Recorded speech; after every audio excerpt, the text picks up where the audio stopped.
immediately or else it's not going in. Yep. Or Or like, right? yeah, and this is the first conversation I made for your studies. Because the machine is Yeah.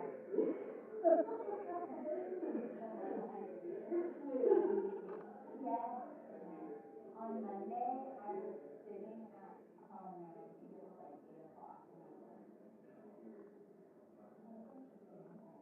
we have to Like, take you out of too. Ivy. Yeah, I'm off tomorrow and Friday. Are you like going anywhere nice or just No, staying I'm at gonna, home? yeah. As you Absolutely. should.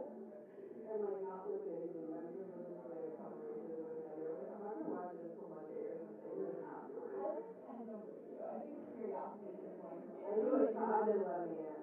So I literally have to do one. I was wondering if they were gonna put something out too.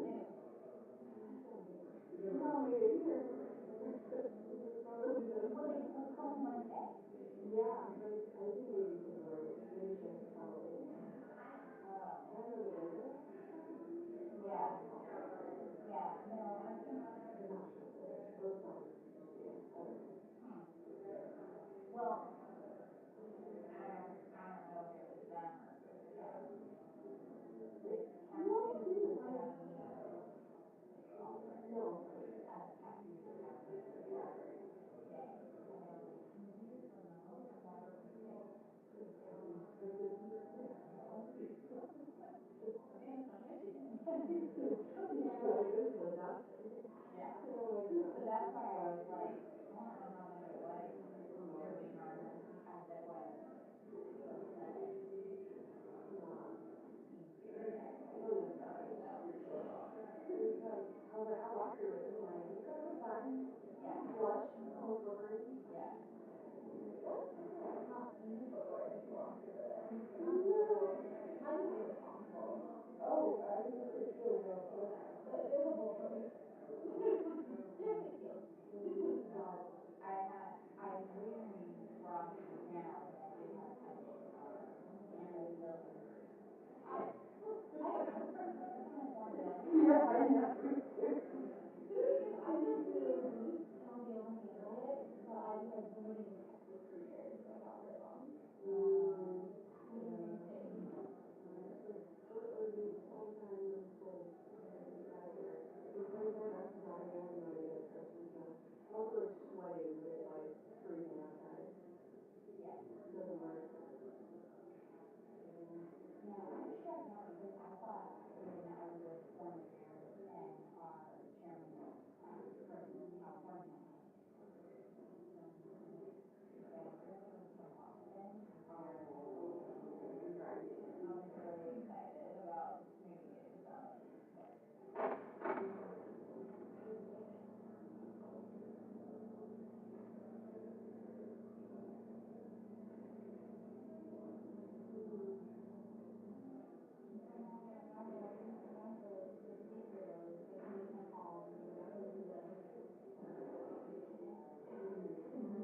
Oh, I know. This is my favorite part. Yep.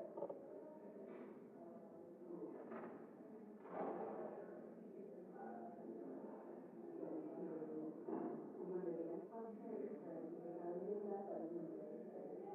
And then tomorrow I'm going to Michigan for a week at my house, and then having Denver for dinner. So literally like nothing.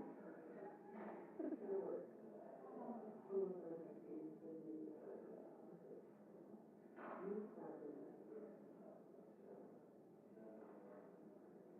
yeah, I keep telling my fiance like I'm active. I'm not like I feel like I'm on all the time. What is that issue? Like, when I get something that comes in, I'm like, hey. I don't think I think my mind will flood at night. Really mind. I do have a yeah, I'm gonna cut you out. Hi, nice to see you. Q95. Q95. Okay. Mine is Malone, so like not as cool. How are we?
The committee will please come to order. A quorum is present. The committee meets today pursuant to notice to consider 5 bills that will enhance the safety and health of American students. Before we begin, I'd like to welcome Delegate James Moylan to the committee. Without objection, he'll be added to the subcommittee on early childhood, elementary and secondary education, the subcommittee on higher education and workforce development, and the subcommittee on workforce protection. Welcome. Turning to the bills that we will consider, the Whole Milk for Healthy Kids Act, introduced by Representative Thompson, empowers food service providers and parents to make choices regarding the health and well-being of our school children. Under current Obama-era restrictions, milk choices are limited to fat-free and low-fat options in our nation's schools. Washington bureaucrats have restricted milk choices, diminishing well-rounded meals for children and imposing regulatory hurdles for schools. School children are at risk of dairy underconsumption, not overconsumption, so the healthy path forward is to expand nutritional choices for students and parents. This bill passed the House last Congress with strong bipartisan support, and I look forward to its passage through this committee again today. Another bill we will consider today is the Defending Education Transparency and Ending Rogue Regimes Engaging in Nefarious Transactions. Whew. Deterrent Act. America's foreign adversaries are targeting our nation's students, from stealing research to pushing propaganda to censoring free speech. Colleges and universities are on the front line of malign foreign interference. Section 117 of the Higher Education Act requires institutions to report foreign gifts and contracts over $250,000. The goal of Section 117 is to provide much-needed sunlight on these transactions so American people have the transparency they deserve. Unfortunately, many schools fail to report these foreign gifts and funding, leaving foreign actors with a stranglehold on U.S. academic institutions. The effects of this unchecked influence are grave. A congressional investigation last year found multiple examples of problematic Chinese partnerships with top research universities involving highly sensitive military technology. Studies have also found billions in undisclosed foreign funds to universities help fuel anti-Semitism on college campuses. The Biden-Harris administration failed to open a single Section 117 investigation, illustrating the administration's unwillingness to treat foreign influence as a serious threat. Fortunately, this committee is taking action. Representative Michael Baumgartner has reintroduced the Deterrent Act, which provides transparency and clarity by slashing the reporting dollar threshold, closing reporting loopholes, requiring disclosures for faculty and endowments, and specifically combating America's biggest countries of concern such as Russia and China. I'd also like to highlight that deterrent includes bills from my colleagues Representative Harris, Representative Owens, and Representative Messmer. Last Congress, the Deterrent Act passed the House 246 to 170 with the support of 250 Republicans and 31 Democrats. Our colleges and universities have a take foreign money first, ask questions later mindset. This needs to change. This mindset also needs to change in K-12. Chinese Communist Party, CCP, influence in American classrooms is pervasive across all levels of education. In K-12 schools, Confucius classrooms pose as a cultural exchange center, yet often act as vehicles for CCP propaganda. These CCP propaganda outposts have infiltrated more than 500 American K-12 schools, and their grip on education threatens America's classrooms. The CCP Confucius classrooms pose a national security risk, a geopolitical security risk, and an academic security risk. To combat these threats, the committee will consider 3 bills to counter the CCP's influence and ensure that schools are transparent about their funding sources. First, the Protect Our Kids Act from Representative Hearn and Representative Kevin Kiley combats foreign interference by halting the flow of CCP funds to K-12 schools. Second, the Class Act from Representative Joyce and Representative Michael Rulli ensures transparency by requiring schools to disclose the source of any foreign funding. And finally, the Trace Act from Representative Bean and Representative Ryan McKenzie empowers parents by giving them the rights to know about foreign-funded resources or personnel. Together, these 3 bills will help ensure that American classrooms teach American values, not CCP values. I'm looking forward to passing these bills. Taken together, today's markup package will keep students healthier and safer. With that, I yield now to the ranking member for an opening statement. Thank you, Mr. Chairman. Today we're here to mark up 4 education bills and 1 nutrition-related bill. With regard to the education bills, it's hard to overlook the glaring irony in today's markup. My Republican colleagues have either been silent or are actively supporting the dismantling of the Department of Education, a goal that is promoted in the guidebook called Project 2025 on page 352. For those pushing this damaging policy, the argument rests on the perception that the federal government is too involved in our schools, and here we are marking up bills that would give the Department of Education more responsibility to impose unfunded mandates and interfere with local schools.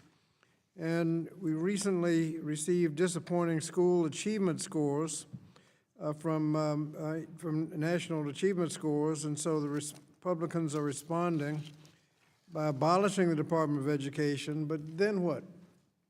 There's a tendency to just complain but not do anything. But you've abolished the Department of Education, then what? There's no actual plan to improve academic achievement. In fact, the administration is making it harder to improve public education.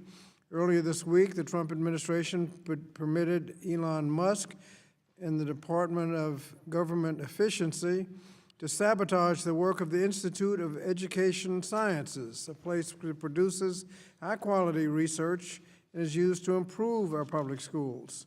So the proposals we're considering today will not actually improve students' education and outcomes.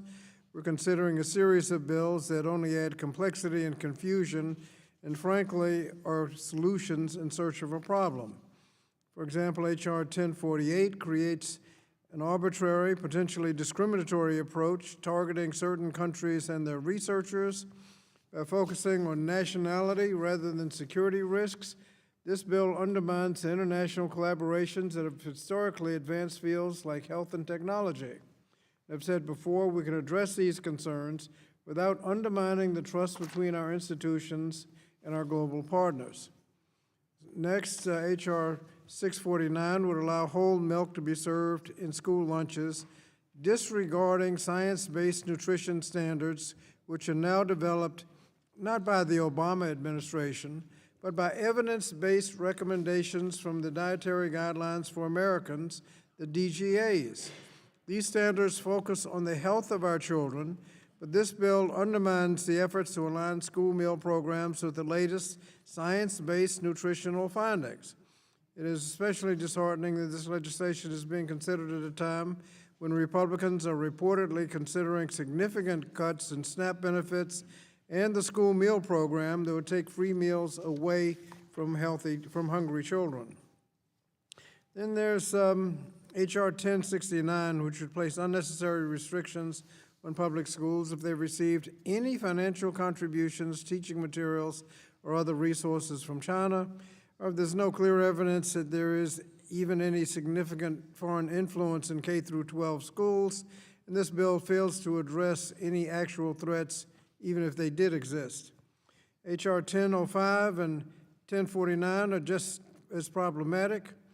They add layers of bureaucracy and impose excessive reporting requirements on schools without providing the necessary support or funding for schools to comply. My colleagues have historically called these types of bills unfunded mandates. Instead of addressing our schools' real challenges, such as widening achievement gaps as revealed by the NAEP scores, the teacher shortages, improving school infrastructure, these bills will only create more administrative burdens. And so I'd like to emphasize that it does not make sense to advocate for dismantling the Department of Education, then advance bills which include additional responsibilities for the Secretary of Education. So let's be clear. Today's bills do nothing to improve our schools' NAEP scores, do nothing to improve child hunger, or as my colleagues on the other side purport, reduce adverse foreign influence. Instead, they only create more administrative hurdles, complicate the problems we face in education, and fuel misinformation. So, Mr. Chairman, I'll be opposing these bills, encourage my colleagues to oppose them too, and with that, I yield back. I thank my friend, and you've done a great job illustrating why we're going to have a great time on this committee this year. Discussing the diversity of viewpoint and why I think I'm right and you think you're right. In the end, we'll see what happens. But I think we can agree. We want children to learn, and we want our schools to work. So we will debate those issues. The chair announces that requests for recorded votes as to amendments may be postponed pursuant to Clause 2 of Rule 11 of the Rules of the House of Representatives and Committee Rules 14B. Without objection, the chair may recess the committee at any point. Without objection, all other members who wish to insert written opening statements into the record may do so by submitting them to the committee clerk electronically by the end of the day today. House rules require that a copy of the measures be made available to members and the public at least 24 hours in advance. Pursuant to the notice for today's meeting, a copy of the measures was made available to members and the public at least 24 hours in advance. The bills being marked up today shall be open to amendment at any point, and the chair will allow members to offer amendments in a manner not prohibited by the House or committee rules. Without objection, members who have more than one amendment to the resolution or to a bill and wish to offer their amendments en bloc may do so. The committee will now proceed to consideration of the bill H.R. 1048 for amendment. The bill was circulated in advance and printed copies are available. The clerk shall designate the bill. H.R. 1048, a bill to amend the Higher Education Act of 1965 to strengthen disclosure requirements relating to foreign gifts and contracts. Without objection, the first reading of the bill is dispensed with.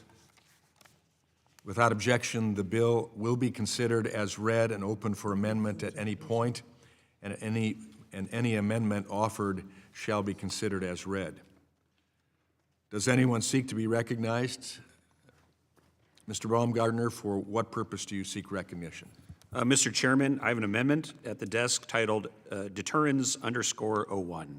The clerk shall designate the amendment in the nature of a substitute.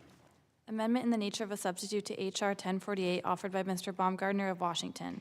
Identifier deter ANS_01. Without objection, the amendment shall be considered original text for purposes of further amendment. The amendment in the nature of a substitute has already been distributed. I now recognize Mr. Baumgartner for 5 minutes to explain the amendment in the nature of a substitute. Well, thank you, Mr. Chairman. Let me start by saying how delighted I am to be on this A committee under your leadership. I'm the son of a university professor.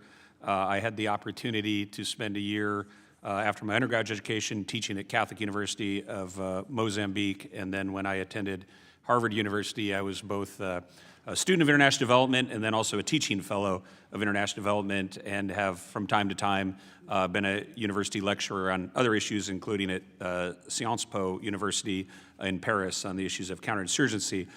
So I believe strongly in higher education and in strengthening higher education, and that's exactly what this bill does. Higher education is one of the jewels of American society. It's an ability for social mobility. It's an absolute wonderful mechanism where research and development can strengthen our economy. But unfortunately, it's also an area that is often under attack and used by malign influences to subvert American interests. This bill brings some sunshine and some sunlight to those issues and helps protect Americans' system of higher education, and I'm delighted to offer this bill. America's foreign adversaries are targeting our nation's students. They attempt to steal research, push propaganda, and sometimes censor free speech. Colleges and universities are on the front lines of this malign foreign interference. China, Russia, Iran, and North Korea represent the greatest security threats to the United States and are constantly seeking to undermine U.S. interests. Section 117 of the Higher Education Act is a key tool to provide transparency in fight against threats proposed by our foreign adversaries. Indeed, there is no greater weapon in America's arsenal of democracy than sunlight, and this bill is above all a sunlight bill. Section 117 requires universities to disclose publicly gifts and contracts with foreign entities over a certain dollar threshold, shining a light on hidden financial transactions. The Turin Act makes key updates to Section 117 to improve transparency, accountability, and clarity. The bill lowers the annual threshold from $250,000 to $50,000 for all foreign sources and lowers the threshold further to $0 for countries of concern and any other concerning entities. This will ensure that the harmful gifts and contracts can no longer be hidden as today they are. The bill also requires full transparency for foreign contracts and prohibits most contracts with countries of concern. This will give much-needed scrutiny to any relationship with problematic entities. This bill closes reporting loopholes so foreign entities cannot hide the true origin or purpose of their gifts. Institutions are also required to maintain a compliance officer who will certify the accuracy submitted Section 117 reports. Institutions can no longer feign ignorance when accepting problematic foreign money. This bill holds our most research-heavy and wealthiest institutions accountable.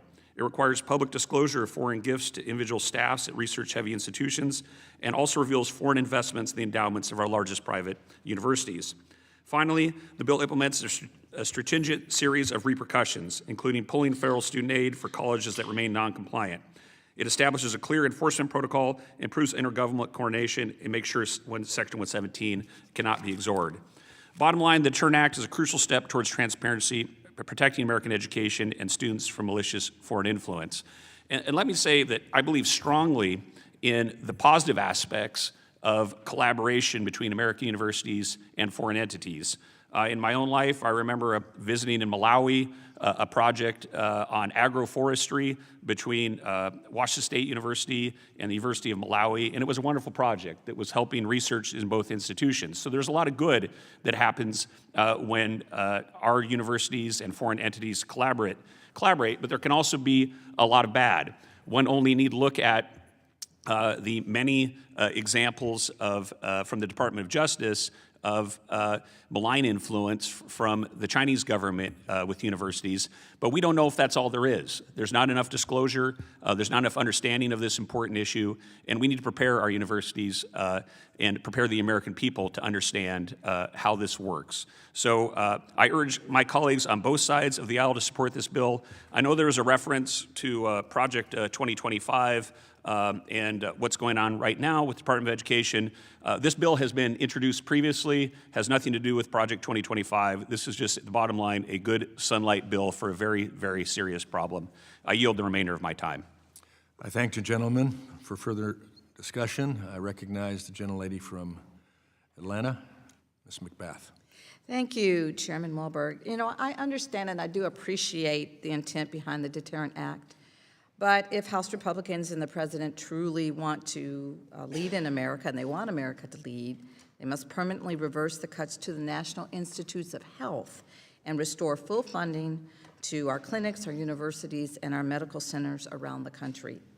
Cutting funding to American research projects makes us less safe and actually pushes these jobs and these cutting-edge projects overseas, possibly to the same foreign adversaries that the majority that you are saying is targeting with this bill. These cuts create a very clear incentive to move these projects from world-class institutions, like in my state of Georgia, University of Georgia, Georgia State, of course, Georgia Tech, and UGA, to other countries. Federal judge has thankfully paused this directive, but it's not enough for us just to wait outside for the lawsuits to protect folks back home from damaging and possibly illegal orders like these. I urge my colleagues today to fully evaluate what this means for your states and for your own districts. Not what the White House says it will do, but what these cuts actually mean for the people who live and work in your districts. What this really means for patients, what it means for families who have been waiting to take their turn in really important and critical clinical trials, patients and their families who are hoping and praying for a miracle. And yes, I was one of those.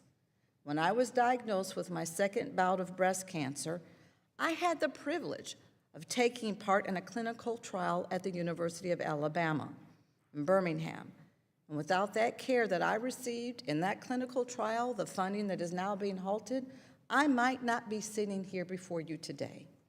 So I thank God every single day for the opportunity to get the advanced care that I was given and that I needed so that I could get better, so that I am now here serving the United States of America, trying to protect people just like me, that these cuts will drastically influence the ability for them to be able to be healthy and viable and to live. And that's an opportunity that may not be made available to folks now that these cuts are in place. And that's simply wrong.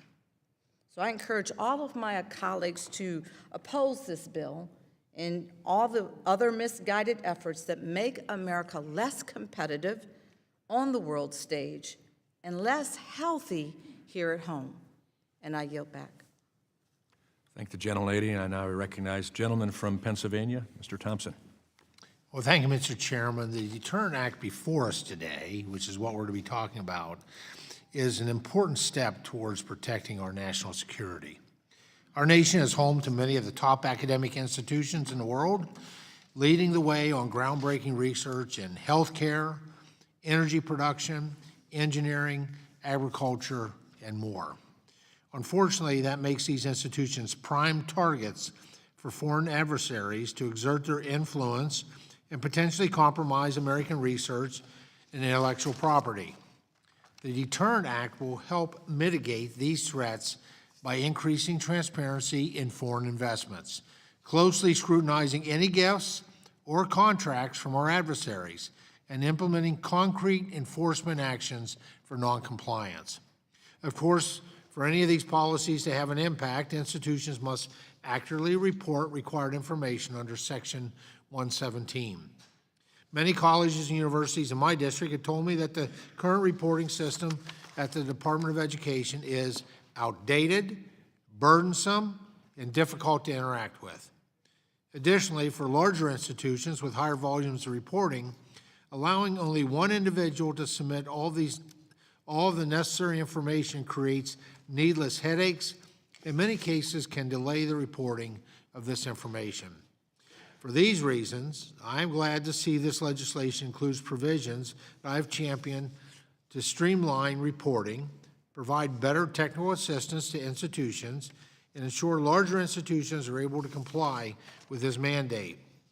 This includes allowing institutions to report all necessary gifts and contracts by uploading one file to the department's database. Currently, institutions are often required to report each eligible gift or contract one by one to the department, creating a cumbersome and bureaucratic process that is inefficient. By improving the user interface to allow for batch reporting, institutions will be able to more easily comply with reporting requirements outlined in this legislation. Additionally, the bill permits institutions to designate up to 3 individuals to file these reports rather than 1, leveling the playing field for larger institutions that have significant reporting obligations. Finally, I'm glad to see language ensuring the department hears, considers, and is responsive to feedback from a comprehensive group of users. All of these provisions further increase accountability within the department and provide institutions with the necessary resources to fully comply with the provisions in this legislation. Thank you to Congressman Baumgartner for leading this important legislation, and I encourage all of my colleagues to support this legislation in the interest of accountability, transparency, and national security. Thank you, Mr. Chairman. I yield back. I thank the gentleman. I recognize the gentleman from Virginia, Ranking Member Scott. Thank you, Mr. Chairman. Mr. Chairman, we can all agree that institutions have to be transparent about the resources they receive from foreign entities, especially since the federal government has historically invested about $30 billion into our higher education institutes' research and development efforts. But this doesn't do anything to protect the security within our universities. This bill would require faculty to report any gift, even coffee and donuts, received by somebody born in a country of concern. You have a list of countries of concern. And then what happens if the colleague comes in and brings coffee and donuts for everybody? You have to check out their citizenship. Maybe they're an American citizen. Maybe they're not. If you've eaten the donut and you say, "Ooh, I don't know," then you find out that they are a foreign national, you have to report that and now be listed on a report list, searchable database where people can find out that you're a suspect. Is that what happens? I don't know.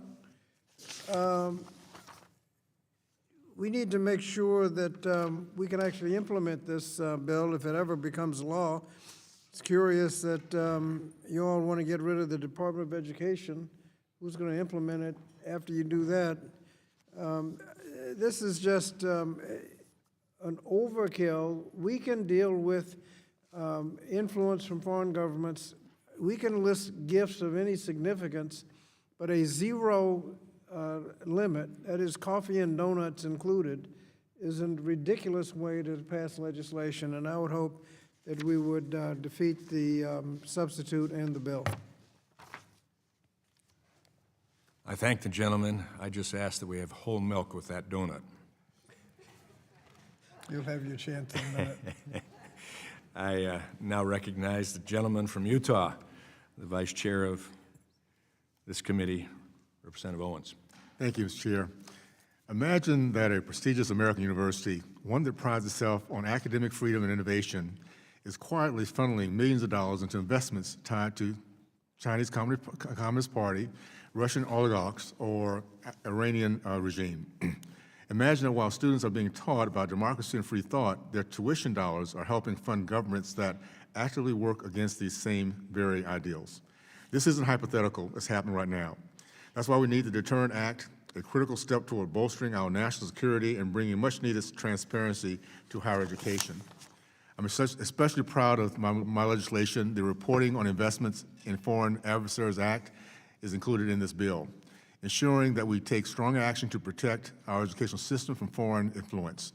More specifically, the Reporting on Investments and Foreign Adversary Acts will require private universities with endowments of over $6 billion or investments of concern exceeding $250 million to disclose their financial ties to countries like China, Russia, and Iran. If our universities are making money off regimes that seek to undermine us, the American people have a right to know. I want to thank Mr. Baumgartner for this legislation. I strongly urge my colleagues to vote yes on the Deterrent Acts to safeguard our higher educational system from malicious foreign influence. With that, I yield back. I thank the gentleman. I recognize the gentlelady from North Carolina, Ms. Adams. Thank you, Mr. Chairman. I move to strike the last word. Mr. Chairman, as a retired 40-year professor at a small college in North Carolina, I certainly agree that transparency in higher education matters. But no one is arguing that we should know where major foreign funding is coming from. But this bill, it's not about transparency. It's about overreach, red tape, and fear-mongering. So let's break it down. It buries colleges, especially small ones, under unnecessary paperwork, dropping the reporting threshold from $250,000 to $50,000. Now, that means that universities will spend more time tracking routine collaborations and less time actually educating students. It targets faculty and staff, treating educators like spies by forcing them to report every single foreign contract and gift. It forces private institutions to disclose their endowment investments, despite zero evidence that this improves transparency or national security. So if we're being real, this isn't about accountability, it's about politics. And so we know exactly who this bill is targeting. My colleagues across the aisle love to throw around concerns about China, but who among the top foreign donors to American universities? Canada, England, Qatar, but you wouldn't know that listening to some of the rhetoric here today. But let's talk about what this means for our educators. Let's say a professor attends a professional development seminar on STEM education. It's sponsored by a university. She goes and learns new strategies and brings them back to her students and her colleagues. Months later, she finds out that the conference had partial foreign funding. So does she now have to report that? Would she have to track down who paid for lunch? Would she need to vet every speaker's financial history before attending? The result? Teachers and researchers will think twice before engaging in global collaboration. So instead of making things clearer, this bill makes things harder. These aren't problems we solve in silos. They're solved by collaborating with the brightest minds around the world. So meanwhile, while other countries invest in higher education, this bill does the opposite. It makes it harder to conduct research, harder to recruit top talent, harder for America to stay ahead.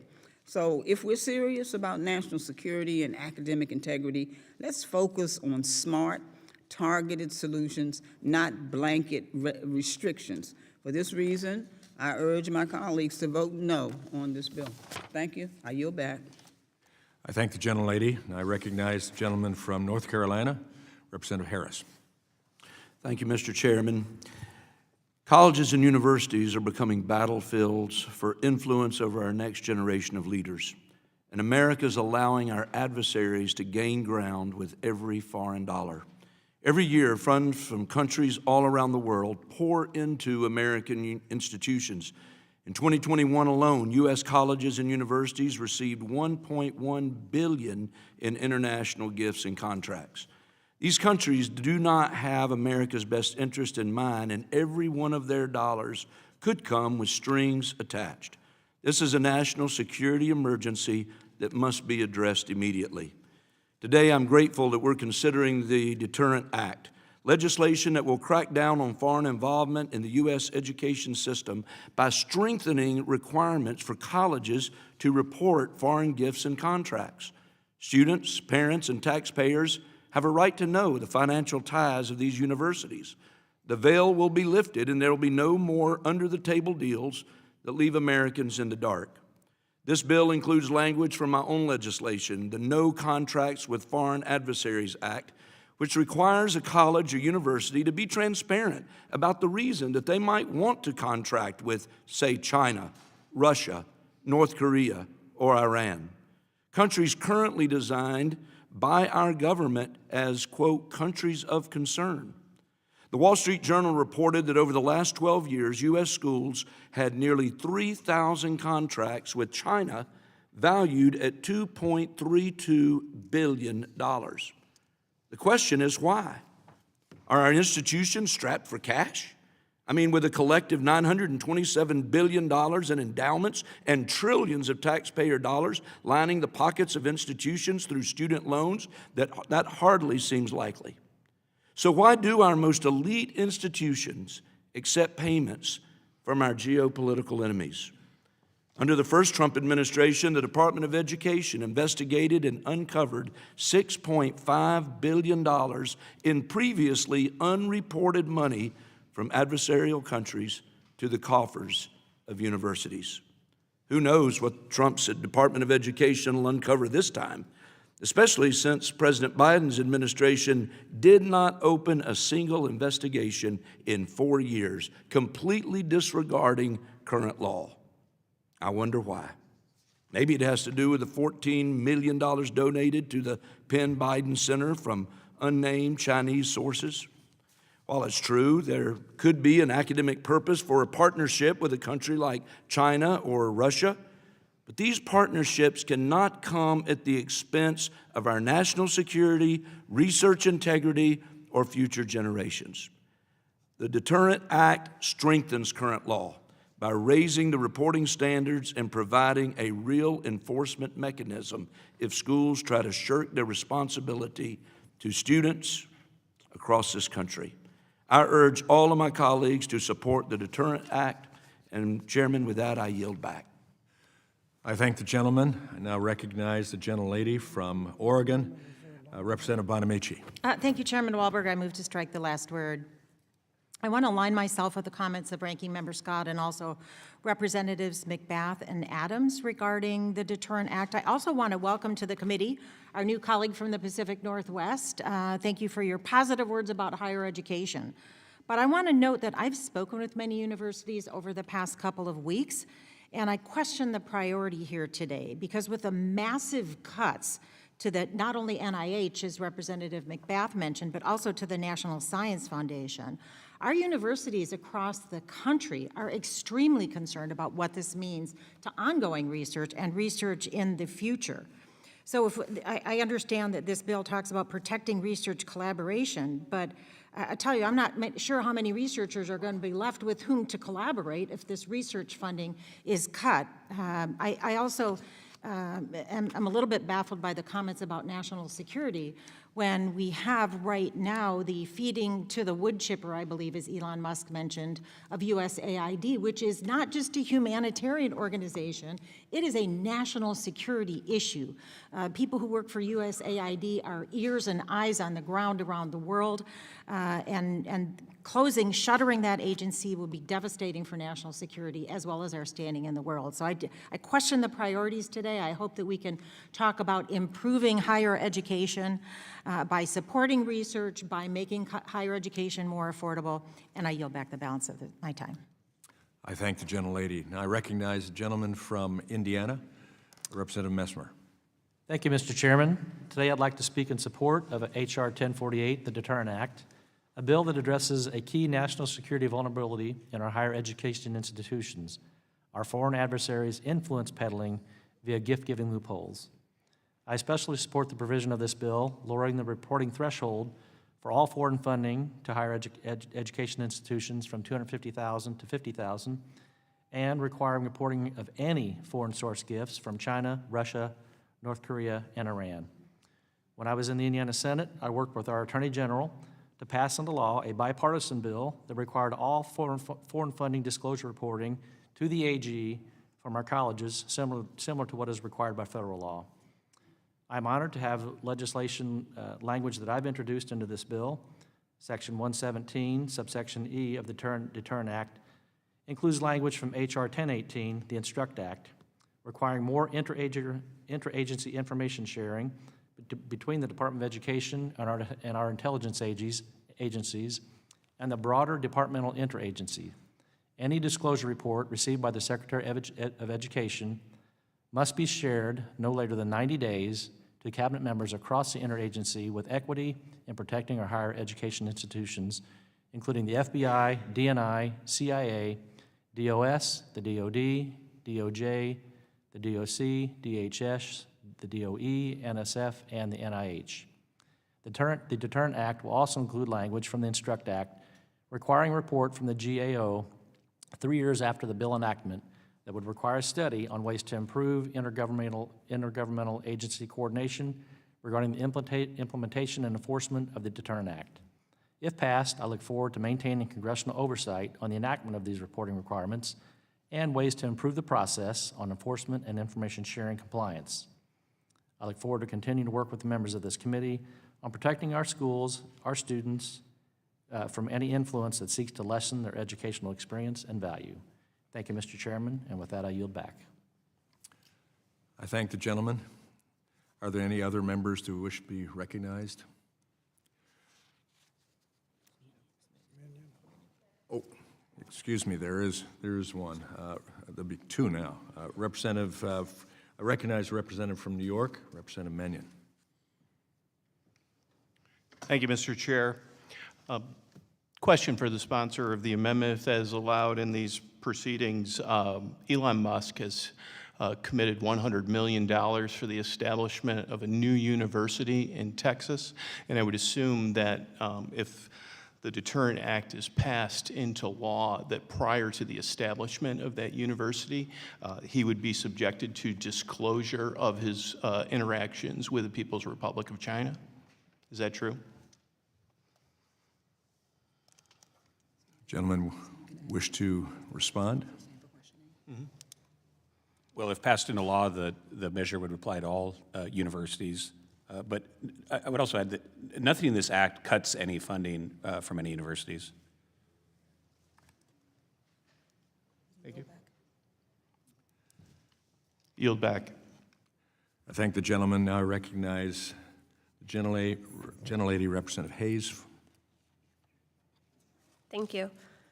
I kind of in the same vein, I'm listening along as my Republican colleagues are speaking in support of this legislation, and I hear things like national security, research integrity, transparency, financial disclosures, congressional oversight. I would just ask that they bring that same energy when we're talking about Elon Musk and some of his dealings and financial involvement with outside governments, which they have been eerily silent on. So the same energy that you're bringing to strong defense of this legislation, I would just hope that we would apply that across the board whenever we're talking about our Article 1 constitutional authority as members of Congress. I yield back. I thank the gentlelady from Connecticut. Now I ask if there are any further members who wish to be recognized. Seeing none, there being no further discussion on the amendment in the nature of a substitute, the committee will move to consideration of the amendments. For what purpose does the gentleman from Virginia, the ranking member, Mr. Scott, seek to be recognized? Mr. Chairman, I have an amendment at the desk, Dem AMD 04. The clerk will report the amendment. Amendment to the amendment in the nature of a substitute to H.R. 1048 offered by Mr. Scott of Virginia. Identifier Dem_AMD_04. Mr. Chairman, I reserve a point of order. I recognize the gentleman from Utah for point of order. A point of order is reserved. I now recognize the gentleman from Virginia for 5 minutes in support of the amendment. Thank you, Mr. Chairman. Mr. Chairman, I'm pleased to offer this democratic amendment in the nature of a substitute to H.R. 1048. As I've mentioned, colleges and universities collaborate with a range of international entities to advance complex research inquiries that contribute to the growth of our knowledge on an array of issues.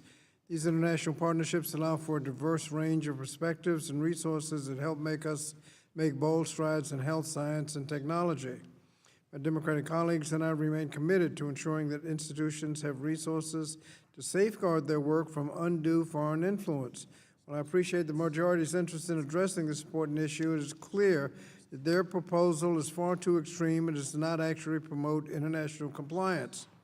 Specifically, with such harsh fines and limited opportunities for institutions to seek guidance, I'm concerned that these changes to Section 117 of the Higher Education Act will discourage institutions from collaborating with international entities that are essential to solving important global issues. At a time when President Trump is already halting funding for vital research across the country, this international collaboration is now more essential than ever. I'm also very concerned to see language that targets individual faculty members for their collaboration with foreign entities, including their own colleagues on campus. We have a responsibility to strike a balance between enforcing the law and fostering safe campuses for students, scholars, and faculty. Unlike the underlying bill, our Democratic substitute takes a thoughtful approach to Section 117 compliance to support institutions as they evaluate and implement their research integrity and foreign influence policies. In addition to requiring the filing of annual reports for gifts and contracts from foreign entities, our bill would create a robust database at the Department of Education to hold these reports. It establishes the common sense sanctions for noncompliance that allow room for helping institutions who need support scaling up their compliance work rather than punishing them with severe civil penalties, and it establishes a single point of contact at the department to coordinate Section 117 compliance.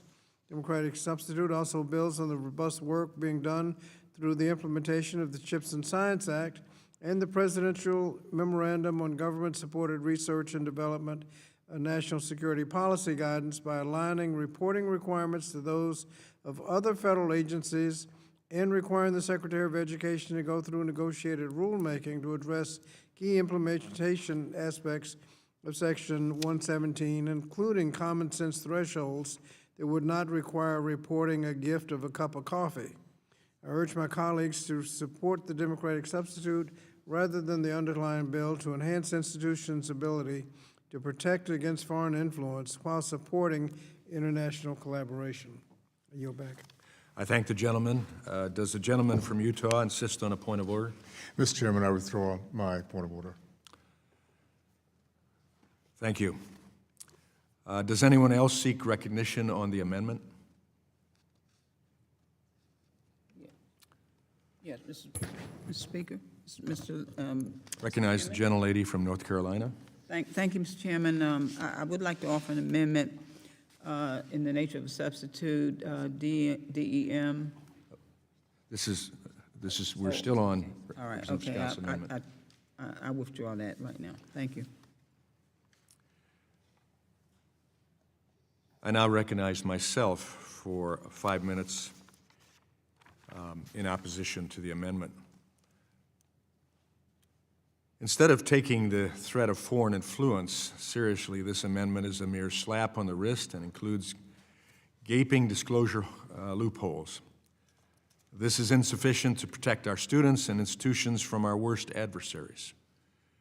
The amendment first makes it easier for foreign sources to be undetected, doubling the threshold for contracts to $100,000 and allowing gifts under $250,000 over a 3-year span to be unreported.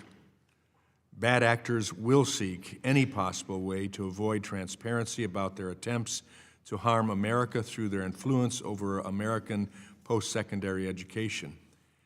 And a strict threshold is essential to stop that from happening. The annual thresholds in deterrent are simple and align with other requirements in existing federal law, such as is in CHIPS and NSPM 33. Shockingly, this amendment includes no difference for America's biggest enemies, countries of concern and entities of concern. In my colleagues' minds, gifts from Russia, China, and Iran are exactly the same as gifts from England or Canada.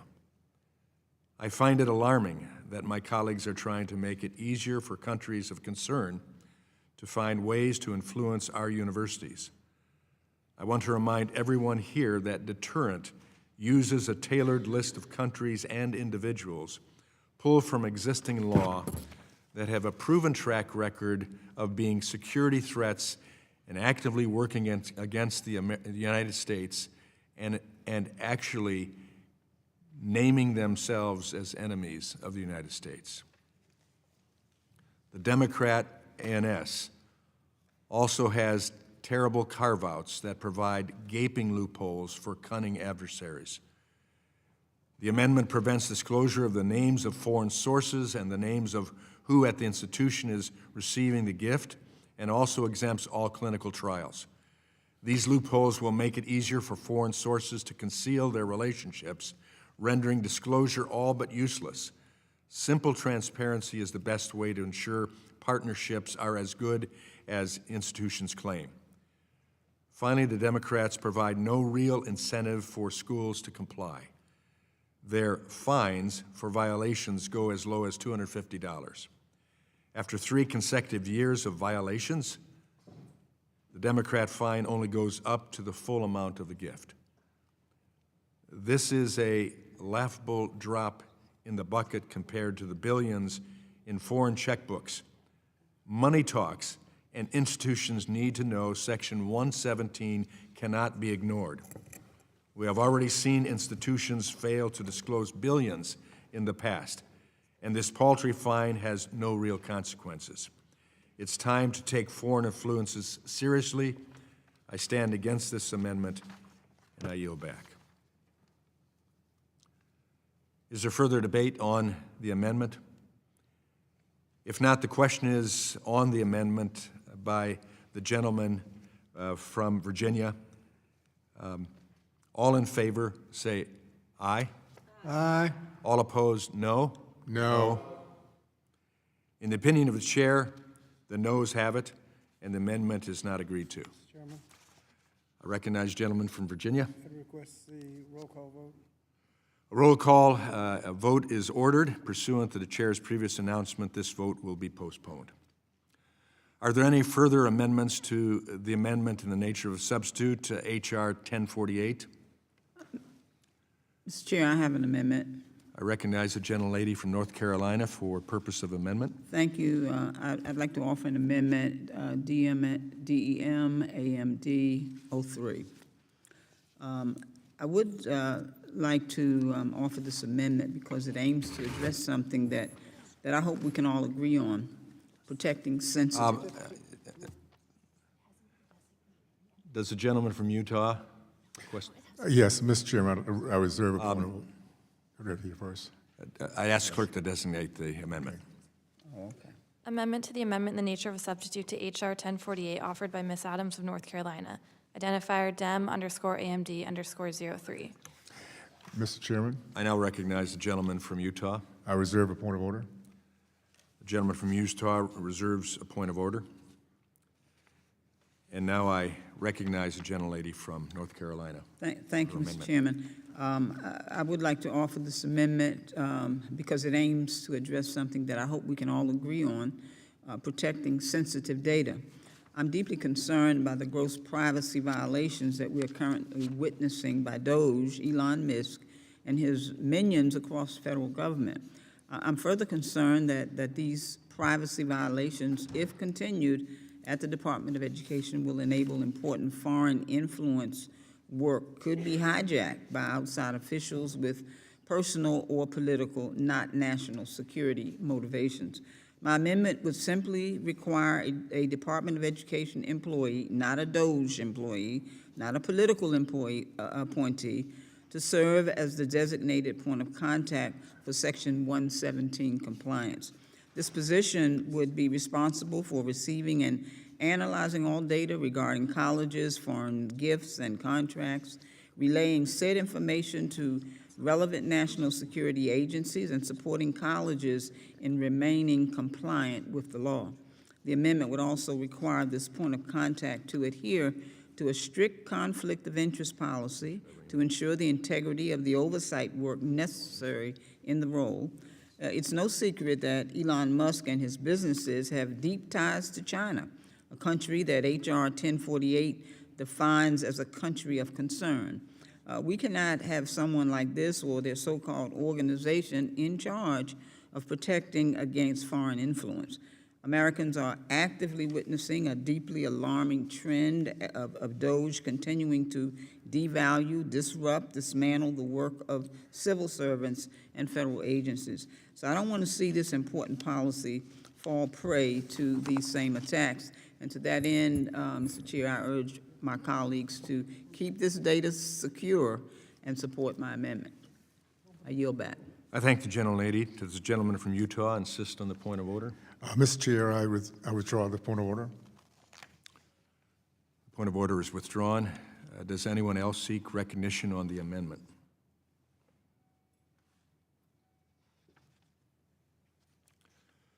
Seeing no others seeking recognition on the amendment, I recognize myself. I would, before speaking to Representative Adams' amendment, I would point out that for the Deterrent Act, the exact same standard for monetary gifts as members of Congress are there, so a cup of coffee would not come under the requirements. I oppose this amendment I appreciate my colleagues' interest in ensuring Section 117 data is shared and disclosed properly. It's our intent that the department maintain a clear point of contact to help schools comply with the requirements of Section 117. The bill includes clear provisions about what information can be shared, while also promoting key interagency coordination to protect national security. We specifically authorize where the Section 117 data can be shared and with whom. The wording of this amendment could risk hampering interagency coordination and provide no additional clear privacy protections.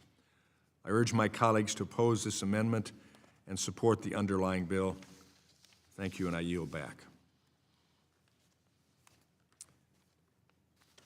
If there's no further debate on the amendment, the question is on the amendment by the gentle lady from North Carolina, Representative Adams. All in favor, say aye. Aye. All opposed, no? No. In the opinion of the chair, the ayes have it, and the amendment is not agreed to. Mr. Chair, I request a recorded vote. The noes have it. Mr. Chair, I request a Gentle lady recorded. asked for a recorded vote. Thank you. A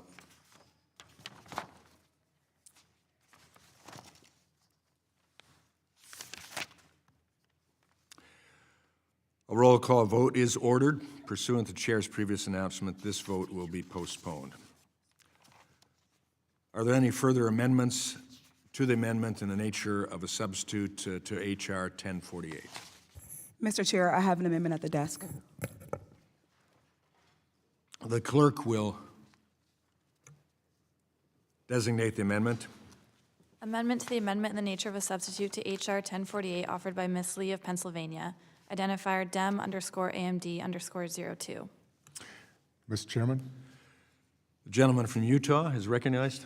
I reserve a point of order. Point of order is authorized.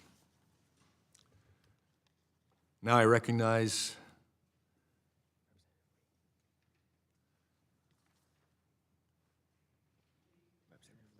Representative Lee for her amendment. Thank you, Mr. Chair. I would like to offer an amendment to the amendment in the nature of a substitute addressing the inevitable harm this bill would cause on campus climate.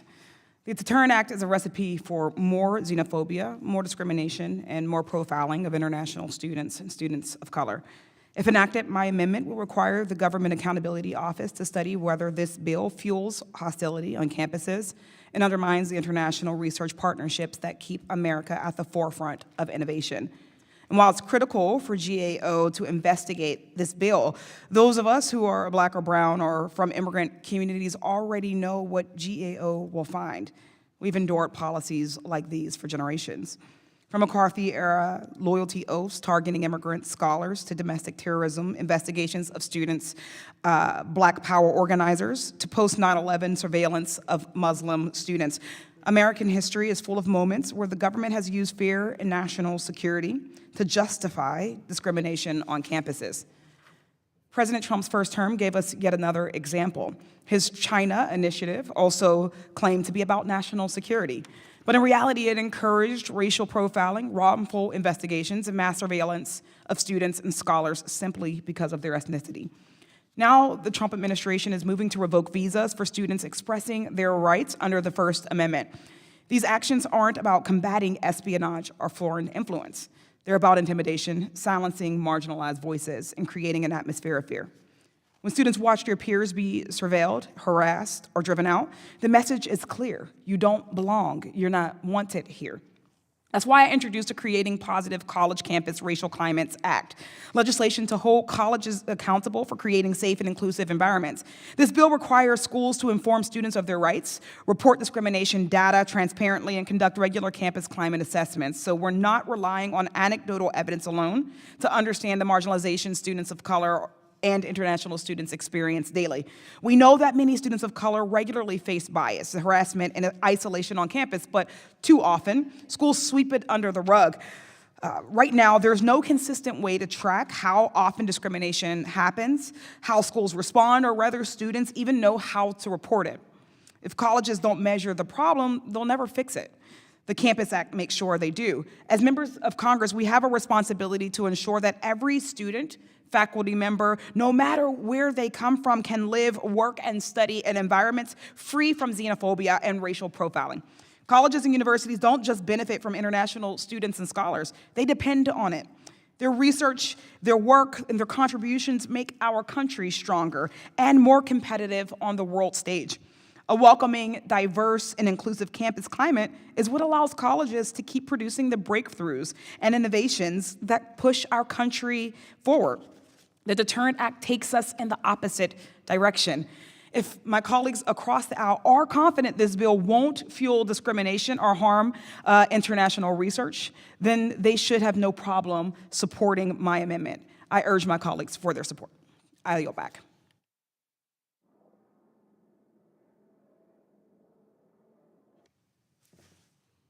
Mr. Chair? Yeah. Insist on a point of order. Mr. Chair, I withdraw the point of order. I thank the gentleman. Does anyone else seek recognition on the amendment?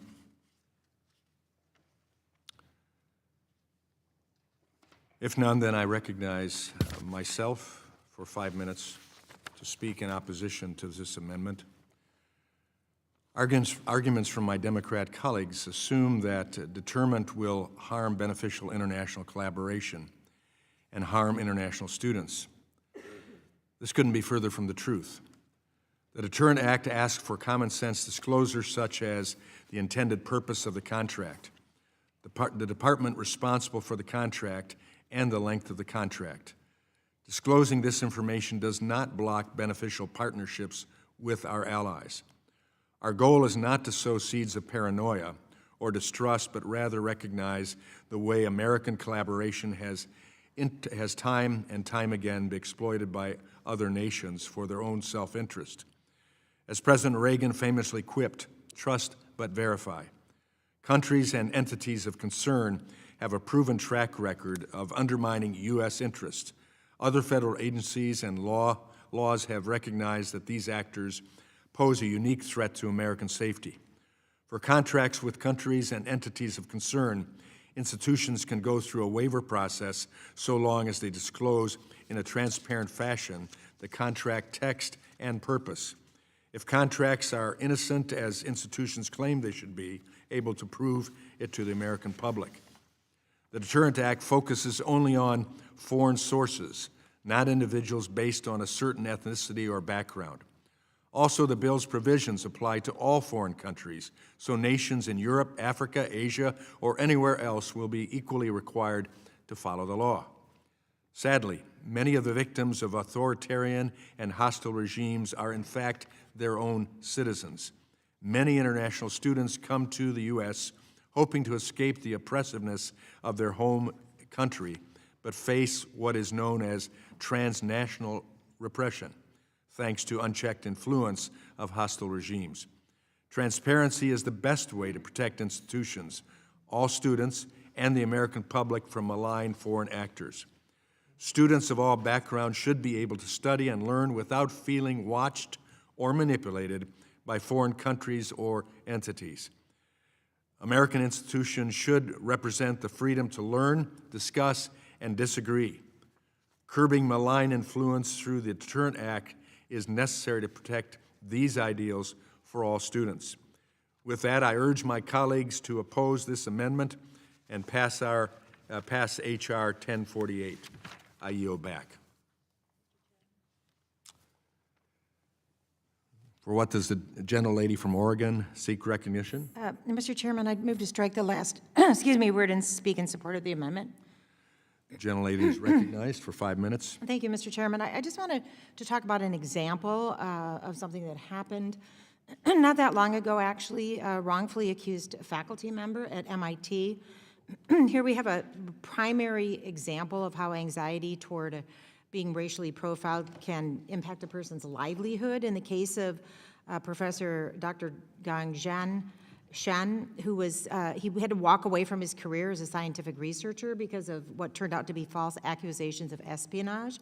So I want to remind my colleagues that to lead in the efforts of ensuring that all people, particularly those from the international community, are able to work in important spaces where they are fully accepted. This case should also serve as a reminder for the continued work that's highly needed and critical to our society. So keep in mind that the damage, as stated by Professor Chen, should serve as a catalyst about why we need to remain vigilant to any and all forms of discrimination. So I don't know if anybody wants to address it, how you would handle this if we don't have an amendment like the one that is pending. I yield back. I thank the gentlelady. Is there further debate on the amendment? If not, the question is on the amendment by the gentlelady from Connecticut, Representative Lee. All in favor say aye. Aye. All opposed say no. No. In the opinion of the chair, the noes have it, and the amendment is not agreed to. Mr. Chair, I request a recorded vote. A roll call vote is ordered. Pursuant to the chair's previous announcement, this vote will be postponed. Are there any further amendments to the amendment in the nature of a substitute? For what purpose does the gentleman from Virginia, the ranking member, Representative Scott, seek to be recognized? Mr. Chairman, I have an amendment to the desk, DIM AMD_01. The clerk will report the amendment. Amendment to the amendment in the nature of a substitute to H.R. 1048 offered by Mr. Scott of Virginia. Identifier DEM_AMD_01. I now recognize Mr. Chairman. Gentleman from Utah. I reserve a point of order. A point of order is reserved. I now recognize the gentleman from Virginia, Representative Scott, for 5 minutes in support of his amendment. Mr. Chairman, I think this amendment would exclude hospitality between colleagues.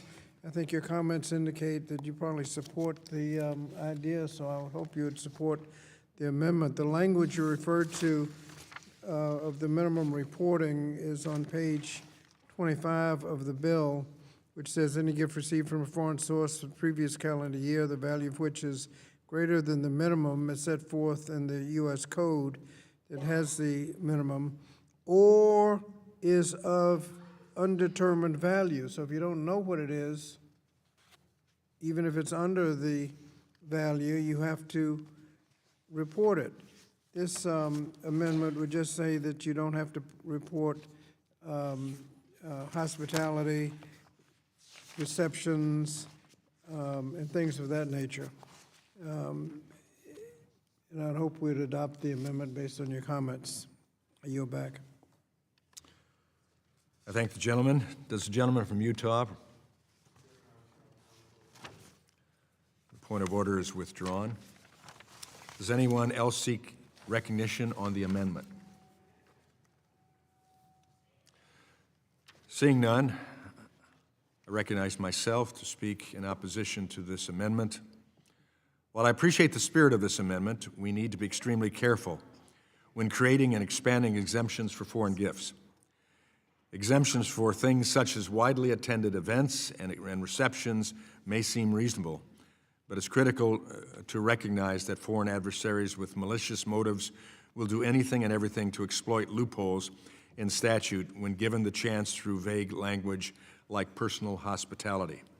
That said, I want to reiterate that I agree with the spirit behind this amendment, and while I plan to oppose the amendment at this time, I'm happy to work further with the ranking member and all of my Democrat colleagues on this topic as this bill moves through the process. Thank you, and I yield back. Any further debate on the amendment? If not, the question is on the amendment by the gentleman from Virginia. Mr. Chairman, Representative Scott. based on your comments that we can work together to refine the language, I withdraw the amendment. I thank the gentleman, and we will keep to that commitment.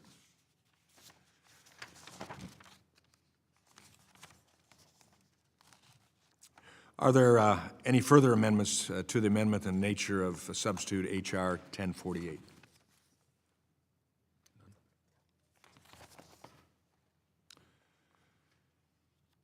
Seeing none, we'll now move to consider the next bill.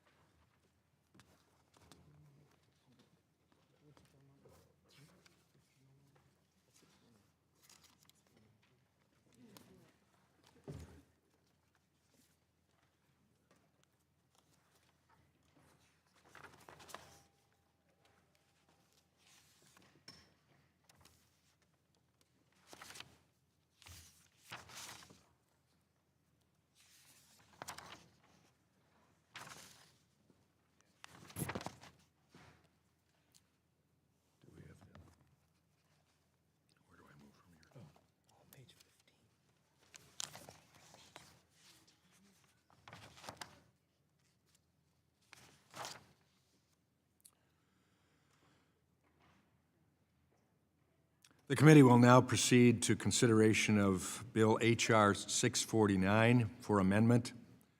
The bill was circulated in advance and printed copies are available. The clerk shall designate the bill. H.R. 649, a bill to amend the Richard B. Russell National School Lunch Act to allow schools that participate in the school lunch program under such act to serve whole milk. Without objection, the first reading of the bill is dispensed with. Without objection, the bill will be considered as read and open for amendment at any point, and any amendment offered shall be considered as read. Does anyone seek to be recognized? Mr. Thompson, for what purpose do you seek recognition? Mr. Chairman, I have an amendment at the desk titled THOMPA_10. The clerk shall designate the amendment in the nature of a substitute.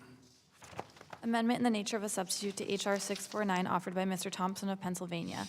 Identifier THOMPA_010. Without objection, the amendment shall be considered original text for purposes of further amendment. The amendment in the nature of a substitute has already been distributed. I now recognize Congressman Thompson for 5 minutes to explain the amendment in the nature of a substitute. Well, thank you, Mr. Chairman, and thank you for calling up H.R. 649, the Whole Milk for Healthy Kids Act. By including this legislation in today's markup, we are sending a clear sign that this committee prioritizes the health and well-being of school children across the country. We have heard the concerns and pleas from parents, school administrators, dairy farmers, and students themselves to restore common sense in school lunchrooms. Put simply, the bill before us today allows schools participating in the National School Lunch Program to serve all varieties of milk, including whole milk. Milk is an essential building block for a well-rounded and balanced diet, offering 13 essential nutrients and numerous health benefits. However, out-of-touch federal regulations have imposed dietary restrictions on the types of milk students have access to in school meals. Students have been limited to fat-free or reduced-fat milk since it was regulated out of the cafeterias in 2012. Since then, we have seen students opt out of consuming milk altogether since they don't have access to a variety that they enjoy. According to the 2020 Dietary Guidelines Advisory Committee report, more than two-thirds of school-aged children fail to meet the recommended levels of dairy. Additionally, according to USDA, school milk consumption dropped by more than 10% between 2012 and 2018. Let's face it, the only way to benefit from milk's essential nutrients is to consume it.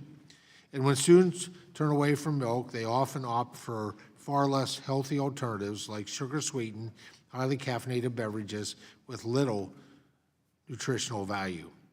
These regulations also perpetuate baseless claims that milk is bad for our kids.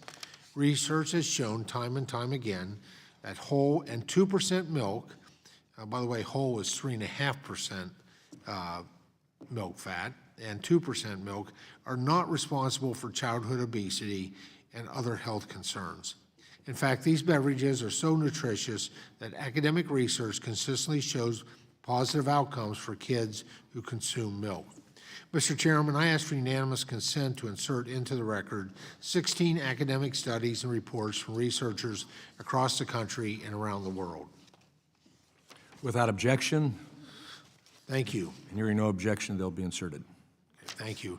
These studies show, among other things, that full-fat dairy foods have no association with high blood pressure, cardiovascular disease, type 2 diabetes, obesity, blood pressure, or cholesterol.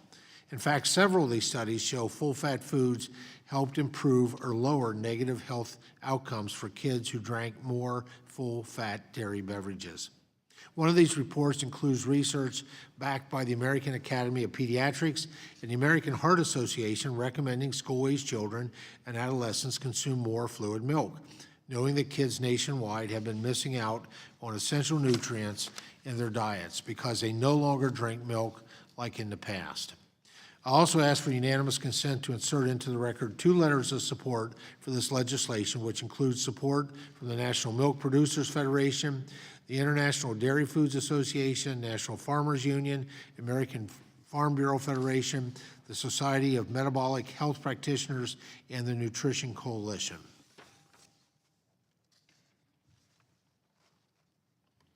Without objection, they'll be inserted. Thank you. Finally, I want to make clear that this legislation in no way requires schools to serve or students to drink milk in the school lunchrooms. Rather, it simply gives schools the flexibility to serve milk options that fit their students' needs. In fact, based on bipartisan feedback from last Congress, we have strengthened a provision in the bill to make it easier for students with certain dietary restrictions to receive an alternative beverage appropriate for them. We need to follow real science, not political science. For our children to excel in the classroom and beyond, they must have access to more nutritious options, not fewer. Although there is more work to do for school meal nutrition, this change gives students access to a nutritional beverage they want and need. This substitute amendment provides minor technical changes to help ensure our children's food service workers have flexibility they need in serving students milk at lunch. Thank you to my co-lead in this legislation, Dr. Schreier, who I should note is herself a pediatrician and a great advocate for ensuring students are getting the nutrients they need at school. I'm proud to have 100 bipartisan co-sponsors supporting this legislation. I encourage all my colleagues to support this amendment in the nature of a substitute, as well as the underlying science-based common sense legislation. Thank you, Mr. Chairman, and I yield back. I thank the gentleman. Are there any members who wish to be recognized for further discussion on the amendment? I recognize the gentlelady from Oregon, Representative Bonamici. Thank you, Mr. Chairman. I move to strike the last word. I want to start by saying I certainly appreciate my friend and colleague, Representative Thompson, and the co-sponsor, Dr. Kim Schreier. I hope we can work together on many issues, but on this issue, I respectfully disagree. I do agree that dairy products play an important nutritional role in a well-balanced diet and support the intake of vitamins and minerals that are necessary for growth and development. Dairy products are some of the main sources of protein, potassium, calcium, vitamin D, and vitamin A for children and youth. But low-fat milk and fat-free milk, which are currently served during school meals, offer these nutrients without the added saturated fat, sodium, and cholesterol found in whole milk. Whole milk, in fact, contains significantly more saturated fat, cholesterol, and calories per serving than low-fat or fat-free milk, and in fact, whole milk is so high in saturated fat that its labels can't tout the health benefits of its other nutrients, which low-fat and fat-free milk can claim. School meals and beverages are required to be consistent with the dietary guidelines for Americans, which are evidence-based recommendations that set nutritional standards. And the dietary guidelines recommend that children consume nutrient-dense food and beverages that provide vitamins, minerals, and other nutrients for healthy development and bone mass accrual, including fat-free and low-fat dairy products. But the American Heart Association, the American Academy of Pediatrics, and the Academy of Nutrition and Dietetics all recommend that children aged 2 or older drink low-fat or fat-free milk. So instead of eroding the nutritional standards for children, we should follow the science. There is limited evidence to suggest that offering whole milk reduces food waste. When it comes to taste, whether the milk is flavored matters a lot more to school kids than the milk's fat content. I tell you, most of them want chocolate milk, and that's allowed if it's low-fat or non-fat. So HR 649 ignores recommendations from medical professionals. It sets a harmful precedent for the erosion of science-based processes, and for these reasons, I urge this committee to make our decisions about children's health based on science and vote no on this bill, and I yield back the balance of my time. I thank the gentlelady. Now I recognize Representative Rulli from Ohio. Thank you, Chairman. I will yield my time to Mr. Thompson. I thank the gentleman from Ohio, it feels a little strange to be on the opposite with Congresswoman Bonamici. We do such good work together. But Congresswoman, I want to assure you, all those career and technical education kids that we support will do better having access to whole milk. And I believe in science. I think it's important. So let me deal with some of these myths that someone has been feeding you. Number one myth, higher milk fat is unhealthy. More recent science on dairy fat specifically shows that dairy foods at all levels have a neutral or even positive effect on health outcomes. Older government definitions, regulations treated all saturated fats the same, and they do not reflect updated findings from researchers at top institutions like Boston University, Cornell, Tufts, just to name 3. Myth 2, this bill is not based on science because it's not aligned with the dietary guidelines for Americans. The DGA process, the fact is, The DGA process, which is meant to reflect the most recent findings within the medical community, has not yet caught up with the more updated scientific findings showing that dairy fat is substantially different than other types of saturated fats. The bill actually goes beyond the DGA to update meal standards with the most current medical and nutrition science, aiming to incorporate the newer science on dairy fat into an updated standard for school milk. We ought to go with the science and support the science, support our kids, versus supporting some government unelected bureaucrats that are not keeping up. Myth 3, this bill will negate the process that has been made in planning and service of healthier foods to children in schools. Well, the fact is that since whole milk was banned from school lunches in 2010, the BMI, the Bariatric Mass Index scores of students and the rate of obesity and diabetes among young people has significantly increased. According to one case study, in school year 2007 to 2008, 39% of students were in the overweight and obese categories. That should be of concern to all of us. That number jumped to 52% by 2020, 2021, basically having almost a significant period of time without whole milk in the schools. Whole milk is clearly not the problem. If when whole milk is not available, students turn to highly caffeinated, sugar-sweetened beverages, by the way, which are not regulated out of our schools by Congress. Only the most nutritious beverage, whole milk, is regulated out of the hands of our kids. And so they have free access, depending on the school, to beverages with little nutritional value. Critical nutrients are lost. Milk has 13 essential nutrients that are critical for proper development. Nutrient students will not get if they don't drink the milk that's offered to them. Number 4, myth 4, the bill allows for students to consume unhealthy levels of saturated fat. While the bill allows for higher consumption of dairy fat in school meals, the latest scientific and medical research indicates that this could benefit children. Several recent studies examining the effect of higher fat milk consumption found it was associated with lower childhood obesity. It's satisfying, so they don't go back for more, and concluded that dietary guidelines that recommended reduced fat milk versions might not lower the risk of childhood obesity.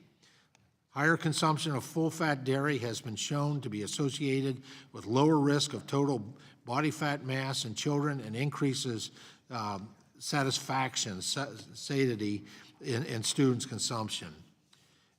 Myth number 5, the bill does not account for students who are lactose intolerant or do not want to consume fluid milk. That's just not true. The fact is, that's myth 5. The fact is, the bill includes lactose-free milk as an option. Schools can choose to serve and does not require any student to drink whole milk, reduced fat milk, or any other kind of milk. Additionally, this bill only amends specific provisions of the National School Lunch Act to expand the milk options schools may choose to serve their students. It does not amend all provisions of the existing law, including those that require schools to provide a substitute for fluid milk for students who have a documented intolerance that does not allow them to consume fluid milk. The bill does not require any student to drink whole milk, reduced milk, fat milk, or any other kind of milk. The bottom line is that the Whole Milk for Healthy Kids Act is simply about giving students greater choice in the school cafeteria. The bill does not require any student to consume whole milk or any school district to serve whole milk, and it is grounded in updated medical research showing that full-fat dairy is safe, healthy, and nutrition for children to consume. And I yield back my last 10 seconds. I yield my time back. I thank the gentleman from Ohio for yielding. I now recognize the gentlelady from Georgia, Representative McBath. Thank you, Chairman Wahlberg. And while I really do appreciate the sentiments of Mr. Thompson and our Democratic colleague and their concerns about the milk options for our students in school, on the flip side, I really believe that it's wrong for the majority to push bills like this while cutting programs that ensure families and children in this country actually get enough to eat. This bill will not expand access to nutrition for families who need it most or alleviate the burden on food pantries. Instead, this bill tries to make a change that is against dietary guidelines and opposed by the experts like the National WIC Association. At a time when serious action is needed to fight hunger in our schools, we should be spending this time considering legislation that will ensure that every child has access to healthy, nutritious meals year-round. 1 in 5 kids in America rely on SNAP or food stamps, with the worst food insecurity occurring in the South, in rural areas, in my state like Georgia. In my home state of Georgia, over a third of our 159 counties did not have a summer meal program last year. And on top of that, our governor, Governor Kemp, and others across the country are refusing to participate in the federal summer EBT program despite the overwhelming need for our children. This should not distract us from the Republican proposals to cut programs for children and families and to make it more difficult for schools to serve free or reduced price meals and add unnecessary barriers with the intention of ensuring that fewer children and families are able to take advantage of their benefits. The real way that we fight hunger and keep children healthy is by expanding programs like SNAP and WIC, or making summer meals programs more accessible, but not by cutting them.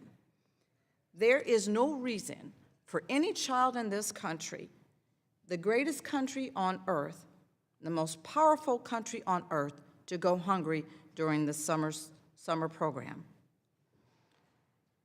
And I'm going to get spiritual on you, since this is where we say we are one nation under God. God calls on each of us to care for the least of these, to feed the hungry, and to act justly. He has shown us what is good and gives us the power to bring his vision of prosperity and peace to life here on earth. And that means feeding the least of these. So I look forward to working with the majority on legislation that will actually address hunger in this country. I encourage my colleagues to oppose this bill, and I yield back. I thank the gentlelady. I recognize now the gentleman from California, Mr. Kiley. Thank you, Mr. Chair. Today, I'm happy to support the Whole Milk for Healthy Kids Act. It is frankly insane to me that still, at this very moment, whole milk is banned from the National Free and Reduced Lunch Program. So for kids who qualify, who come from low-income families and receive a free or reduced lunch, those programs are not allowed to serve whole milk. And there could not be a more backwards policy. Number one, the best evidence suggests that whole milk is healthy and in fact might be more nutritious than other varieties. Number two, it tends to be more filling for kids, and if the goal is to make sure that no child goes hungry, that would be an advantage. And number three, kids tend to like it more, and it's better to get them habituated to drinking milk than, say, drinking soda. And so this may seem like a small issue, but it's really not. Childhood obesity and related issues are a major, major problem in this country that's only continued to get worse.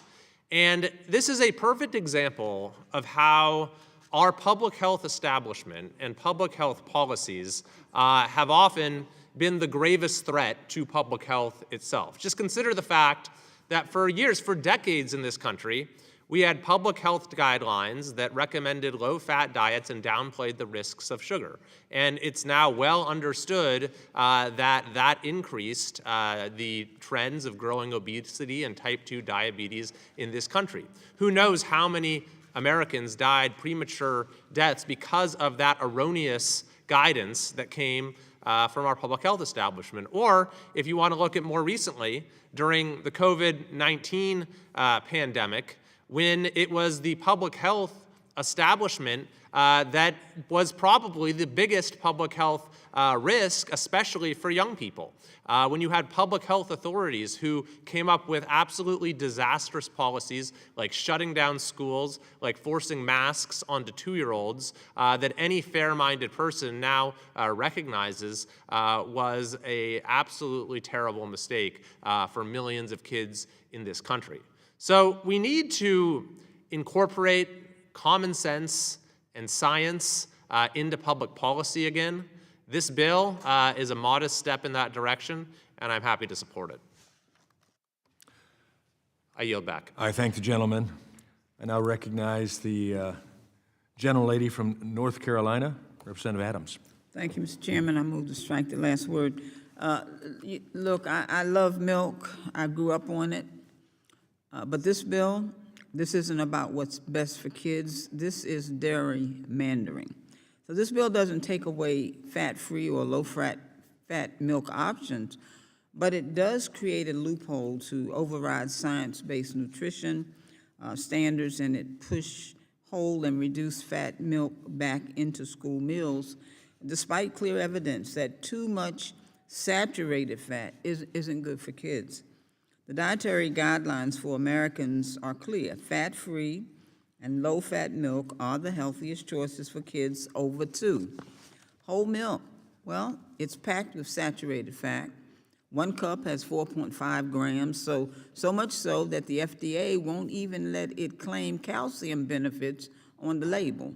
And my colleagues pushing this bill like to say, but milk has nutrients. Sure it does, but you don't need whole milk to get them.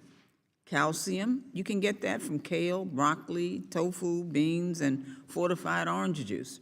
Potassium, sweet potatoes, bananas, avocados, and spinach. Vitamin D, step outside for a little sunshine. Well, let's talk about who gets left behind. More than 60% of Black and Latino children and up to 79% of Native American children are lactose intolerant. But this bill keeps outdated barriers in place instead of making it easier for them to access non-dairy alternatives. Right now, if a student needs a dairy-free option, their parents have to get a doctor's note. That's time off from work, a copay, and a whole lot of unnecessary red tape, just so their kid can get a nutritious drink at school. My mother used to say, it's not about what's good to you, it's about what's good for you. Kids don't need more saturated fat in their diets. And what they need is real nutrition, real options, and policies based on science, not industry influence. You know, we spent years strengthening school meal programs, teaching kids healthier habits, and tackling childhood obesity and heart disease. This bill takes us backward.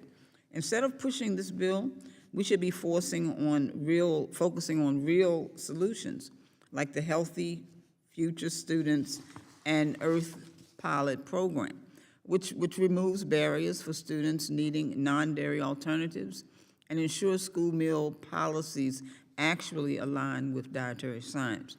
So meanwhile, here we are, almost a month into this new administration, and the last time I checked, eggs are still $8 a dozen. So let's stop playing politics with school lunches. I urge my colleagues to vote no. I yield back.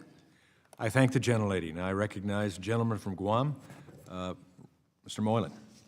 Thank you, Mr. Chairman. I wish to yield my time to my colleague, Mr. Thompson. Mr. Thompson is recognized. Thank you, Chairman. I'm surprised we have so many science deniers on this committee on the other side of the aisle. I mean, we do. I mean, the science is clear today, and it's, first of all, let me say, if you're worried about the price of eggs, support the Farm Bill, because the price of eggs is going up because of an issue with animal health, with high pathogenic aviation influenza, which is not just chickens, it's, quite frankly, it's turkeys and ducks as well. And we have the solutions in the Farm Bill that passed in a bipartisan way out of committee last Congress. But that's another committee, another topic. Don't blame that one on President Trump. We have a serious animal health issue that I think is just going to get worse, quite frankly. And we have the tools within that version of the Farm Bill to address that. I know that's important to, in Dr. Adams' state. But please don't deny the science, and don't try to make this, I mean, milk fat is 1% milk means 1% milk fat. 2% milk means 2% milk fat. Whole milk is 3.5% milk fat. So cut me a break that this is that big of an issue. And in fact, the science has shown, the research has shown that the saturated fat in milk is a lot different than some of the other saturated fats. Keep up with the science is what I would ask. And then access, the whole statement about lactose-free, the law is the law. We didn't change that. The students have to, schools are required already to provide access to whatever type of milk, lactose-free, whatever it might be. You know, in fact, we enhance access. So if you really care about these kids versus making this into politics, you know, the law already says that physicians, you can bring a note from a physician to get access. After feedback, by the way, in a bill like this one that passed out of committee and passed overwhelmingly, 330 votes out of the House in the 118th Congress, we made an improvement. We listened, we heard, and so we have provisions in this one where the parents don't have to go to the physician. The parents can provide the note to the school to be able to get access, and the school is required. That has not changed. They're required to provide alternative beverages, whether it's lactose-free milk or whatever it might be. And so, so access. This is greater access to what, quite frankly, the needs of the kids are, and I don't know. I think a vote against this bill was a vote to hurt kids. We made a mistake back in 2010 or whatever year it was when they stripped whole milk out of the schools. Our kids have gotten bigger based on the barometric index, and it is which is not healthy. You know, I just encourage that we cast your vote based on the modern science, the science today. So I thank you, Mr. Chair, and I yield back to the gentleman from Guam. Does the gentleman yield? I yield. Yes, Mr. Chair. Thank you. I thank the gentleman. I now recognize the gentlelady from Connecticut, Representative Hayes. Thank you. My comment is very simple, actually, the same comment I had on the last piece of legislation. I hope we bring this same energy to conversations about feeding children when we are talking about cuts to SNAP and childhood nutrition programs, because a vote against those programs is a vote against children.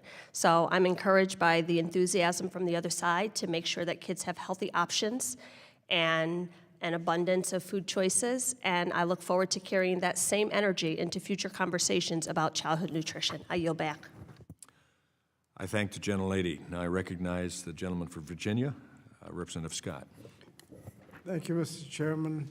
Mr. Chairman, H.R. 649 is an attempt to legislate nutrition standards and disregard evidence-based scientific recommendations made by the Dietary Guidelines for Americans, DGAs. We support actual science, not whatever the sponsor declares as science. This bill would allow schools participating in the National School Lunch Program to offer whole milk, violating current science-based standards to protect the health of children. According to the Physicians Committee for Responsible Medicine, whole milk contributes to a large amount of saturated fat in the American diet. Randomized controlled trials, that's science, the strongest type of scientific evidence, have shown that food high in saturated fat, including full-fat dairy, raises bad cholesterol, a known cause of heart disease. According to the National Health and Nutrition Examination Survey, 1 in 5 children ages 8 to 17 already has adverse cholesterol levels. Moreover, it is vital that any nutrition standards are guided by science, not politicians. This bill needlessly inserts Congress into the science-based process. Now, the gentleman from Pennsylvania has introduced letters from milk producers supporting his version of science, all of whom will benefit financially from the bill.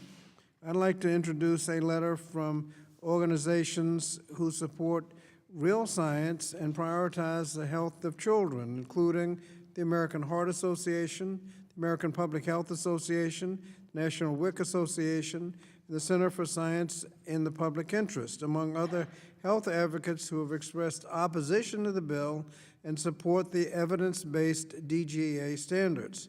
I ask unanimous consent to enter in the record the letter from over 25 organizations calling for Congress to put children's interests first and uphold science-based processes.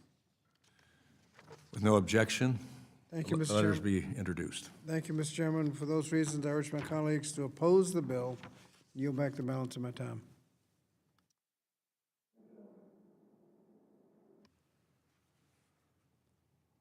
There being no further discussion on the amendment in the nature of a substitute, the committee will now move to consideration of amendments. Are there any members who would like to offer amendments?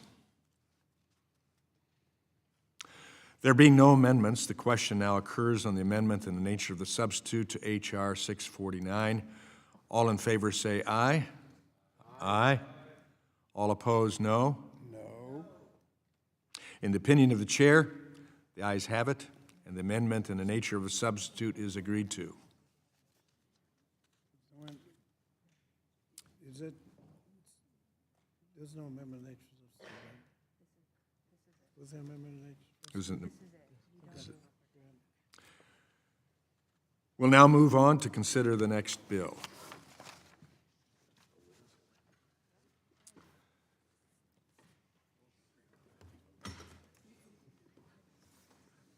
The vote was on the amendment in the nature of a substitute, not on final passage. The committee will now proceed to consideration of the bill H.R. 1069 for amendment. The bill was circulated in advance and printed copies are available. The clerk shall designate the bill. H.R. 1069, a bill to prohibit the availability of federal education funds for elementary and secondary schools that receive direct or indirect support from the government of the People's Republic of China. Without objection, the first reading of the bill is dispensed with. Without objection, the bill will be considered as read and open for amendment at any point, and any amendment offered shall be considered as read. Does anyone seek to be recognized? Mr. Kiley, for what purpose do you seek recognition? Mr. Chairman, I have an amendment at the desk titled ANS_001. The clerk shall designate the amendment in the nature of a substitute. Amendment in the nature of a substitute to H.R. 1069 offered by Mr. Kiley of California, identifier ANS_001. Without objection, the amendment shall be considered original text for purposes of further amendment. The amendment in the nature of a substitute has already been distributed. I now recognize Congressman Kiley for 5 minutes to explain the amendment in the nature of a substitute. Mr. Kiley. Thank you, Mr. Chair. H.R. 1069, the Promoting Responsible Oversight to Eliminate Communist Teachings for Our Kids Act, is a very important piece of legislation. I want to thank my colleague, Representative Hearn, for partnering with me on it. It does not need to be said or emphasized that the Chinese Communist Party is responsible for severe human rights abuses and the suppression of fundamental freedoms. And this, of course, includes a long, well-documented history of censorship, oppression, and disregard for human rights. It is equally well understood that the CCP aggressively pushes its propaganda worldwide to try to reshape global narratives in its favor, and it has tried to infiltrate virtually all facets of American society. Indeed, they've set their sights even on American classrooms. Investigations have revealed that CCC-funded so-called Confucius classrooms have infiltrated over 500 American schools. These so-called cultural programs are not about education. They're about influence. The CCP doesn't do these things with a charitable intent. The entire purpose of the programs is they expect something in return, control over curriculum, and thereby influence over the young minds that are subject to it. It is unacceptable that American school districts have entered into financial agreements with entities tied to the CCP, an adversary of the United States, a regime with one of the worst human rights records in modern history.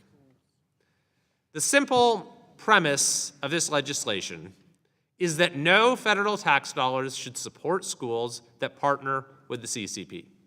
Mr. Chair, I don't think this is a controversial proposition, and it is the proposition that the Protect Our Kids Act will put into law. This bill ensures that no federal education funds go to schools that collaborate with, receive funding from, or otherwise engage in agreements with the government of the People's Republic of China. This includes partnerships with Confucius Classrooms, language programs funded by the CCP, and any educational materials or personnel tied to the Chinese government. Simply put, American education should teach American values, not communist propaganda. I urge my colleagues to support this bill and to take a firm stand against this kind of nefarious foreign influence in our children's education. I yield back. Thank the gentleman. Now recognize members who seek to discuss further on this amendment in the nature of substitute, and I recognize Representative Scott for his comments. Thank you, Mr. Chairman. I move to strike the last word in opposition of H.R. 1069, amendment in the nature of a substitute. Mr. Chairman, last month the nation's report card confirmed that we have a lot to do to address learning loss and close achievement gaps that have been persistent for decades, and we should be taking action to ensure that children and educators have the tools they need to teach, learn, and be safe in our schools. But here we are just talking about culture wars through the overly burdened, unclear requirements and harsh penalties. The Protect Our Kids Act attempts to put a full body cast on a paper cut. The majority has failed to produce any meaningful data or evidence that proves that H.R. 1069 is necessary. And my Democratic colleagues and I remain committed to ensuring that elementary and secondary schools have the resources to safeguard their work from undue foreign influence. But the bill's interest in this topic is the solution in search of a problem. There is no independently verified evidence of Confucius classrooms and the Chinese government infiltrating our elementary and secondary schools as a problem. In fact, a 2019 Senate Committee on Homeland Security and Government Affairs Committee, Permanent Subcommittee on Investigations, released a report entitled China's Impact on U.S. Education System, and the report did not find any security risks, curriculum vulnerability, or threats to intellectual property. The last estimate I'm aware of found about 16 classrooms that had Confucius courses out of about 1 million classrooms. And so we got a lot of problems in education. And so why are we dealing with this? Additionally, the bill's overly broad description of what it means to receive support or supported by the government of the People's Republic of China and working directly or indirectly on behalf of the People's Republic of China make it so that a parent or community members could disqualify their schools from receiving federal funding simply by bringing donuts to a class or donating to a book fair. This bill would require a level of knowledge around where money comes from most schools that do not have, this bill would require a level of knowledge around where the money comes from that most schools do not have, and places an unnecessary administrative burden on schools and districts, many of which are already under-resourced. That's why it's important to mention anti-Asian sentiment has no place in our elementary and secondary schools. We must ensure that we fight against unwarranted panic and suspicion among school personnel, parents, and communities that result in an increased discrimination against students and educators of Asian descent. Since the start of the COVID pandemic, Stop Asian Hate has received over 12,000 incidents of hate driven by anti-Asian scapegoating, and we should ensure that any work we do fights against such acts rather than adds fuel to the fire. HR 1069 is another example of the majority creating a platform for culture wars while providing no support for really helping students academically. Our schools are not performing when we discriminate, and this is an atrocious, misguided misuse of the committee's time, and I urge my colleagues to oppose the bill. Yield back. I thank the gentleman. I now recognize the gentlelady from Georgia, Representative McBath. Thank you, Mr. Chair. I just have to say the real way to protect kids is to keep them safe from gun violence. And no matter how many times we try to deflect and try to distract, that's just the truth. The fact of the matter is that there's no greater threat to our children, our kids in school, than, or when they're in church or any other public space across this country. There is no greater threat to our children than gun violence. The Bipartisan Safer Communities Act, that was a critically important step. But we just still have to do more to keep our kids safe. Shootings are the leading cause of death for children and teenagers in America.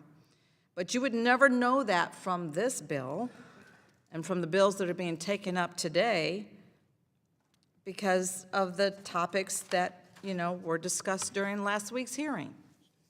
But for people like me, for people who have buried their son or their daughter or their big sister or their little brother before their time, we know what is really at stake. So I would offer that these are distractions. I would offer, as the ranking member has said, that this is time that is not really going to find answers and solutions to keeping our kids safe. We just simply cannot wait. And I yield back. I thank the gentlelady. I recognize the gentlelady from Oregon, Representative Bonamici. Thank you, Chairman Walberg. I move to strike the last word and speak in opposition to the amendment in the nature of a substitute. With all of the real challenges in our schools today, I truly do not understand how this bill gets on the committee majority's priority list. We're not aware of any meaningful evidence that foreign influence in elementary and secondary education is a problem to be solved by Congress. And again, I'm just sort of questioning the priorities here. And unfortunately, instead of addressing the real concerns raised in our communities, like the ongoing attack on public education, efforts to dismantle the Department of Education, what I hear about at home all the time, the need to fully fund IDEA, the majority has offered a bill to protect our kids from communism. I also want to point out an irony here. The bill requires the Department of Education to provide information to school districts no later than 90 days after its enactment.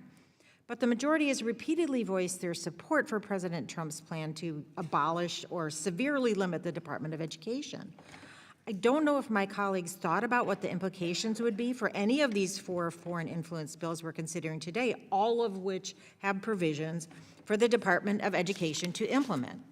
And as I said last Congress, the Protect Our Kids Act is overly burdensome. It imposes ambiguous requirements with harsh penalties. And the majority, again, has failed to provide any meaningful data and evidence that proves this bill is necessary. There is no question that my Democratic colleagues and I remain committed to providing elementary and secondary schools with resources to safeguard classrooms from undue or improper foreign influence. But that being said, there is no independently verified evidence that the Chinese government is infiltrating our elementary and secondary schools. In fact, as Ranking Member Scott said, the number of Confucius classrooms still active in the United States appeared to be no more than 16 nationally. And these are primarily for Chinese language and cultural learning. And I'll add that when I was in the Oregon legislature for several years working on education issues, the most enthusiastic proponent for Confucius Institutes and Mandarin education was a conservative Republican, and I assure you he was not a communist.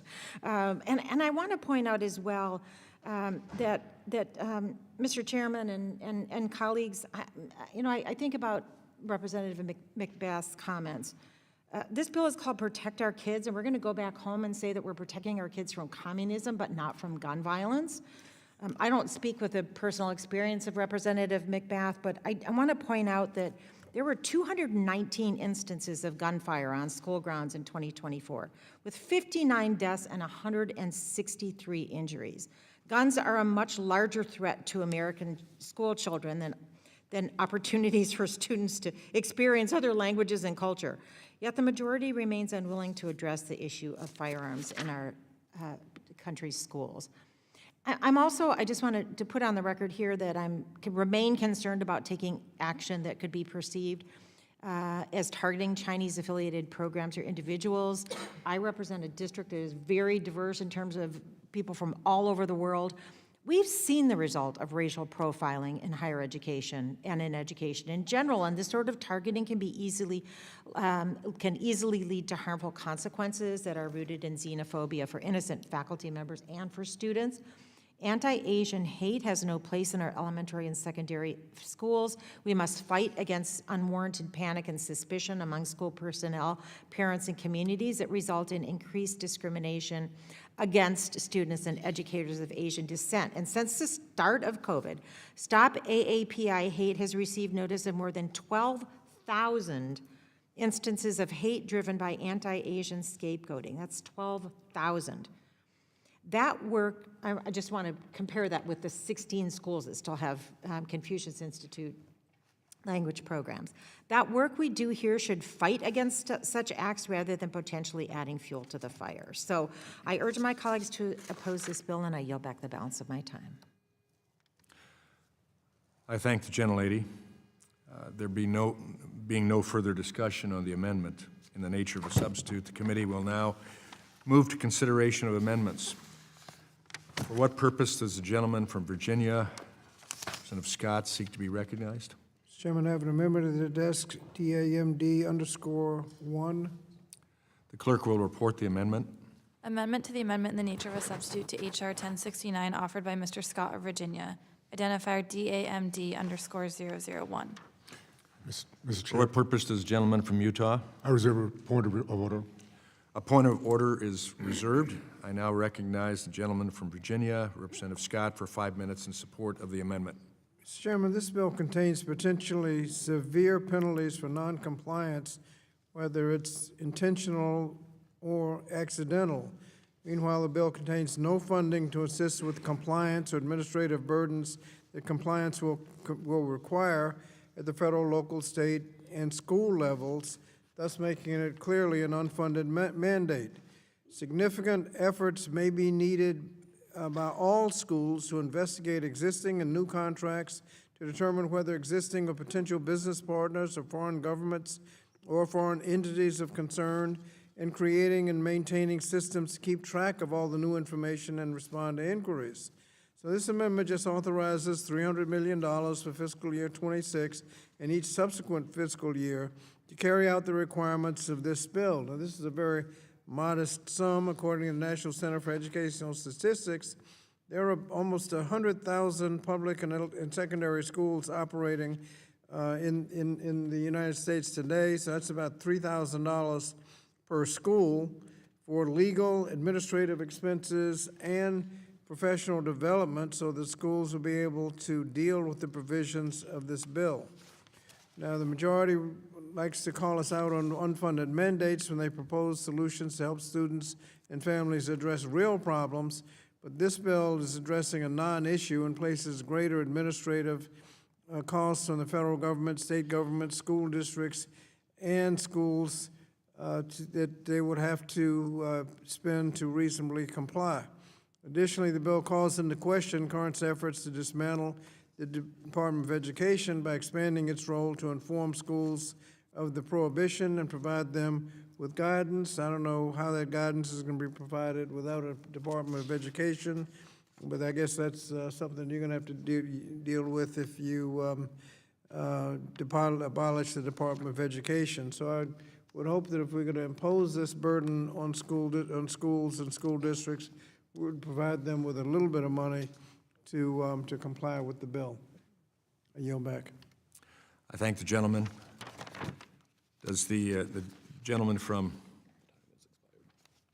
time has expired, but does the gentleman from Utah wish to speak? Mr. Chair, I withdraw the point of order. Point of order has been withdrawn. Is there any further debate on the amendment? If not, the question is on.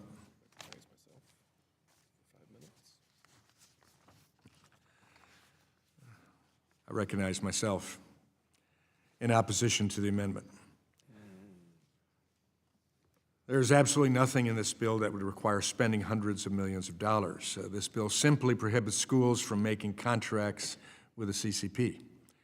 Requires that the Secretary must provide notice to schools of this prohibition, and requires the Secretary to revoke federal funds from districts that refuse to comply. Those actions don't require a massive infusion of federal cash. Those actions are simply the Secretary's job description. The Democrat amendment would award the Department of Education hundreds of millions in new funding for simply enforcing the law. I challenge our Democrat colleagues to show us how they arrived at the number of $300 million. There's little reason to think that $300 million is the right number. Democrats want to authorize hundreds of millions in new spending. They must justify why anything short of this number is insufficient.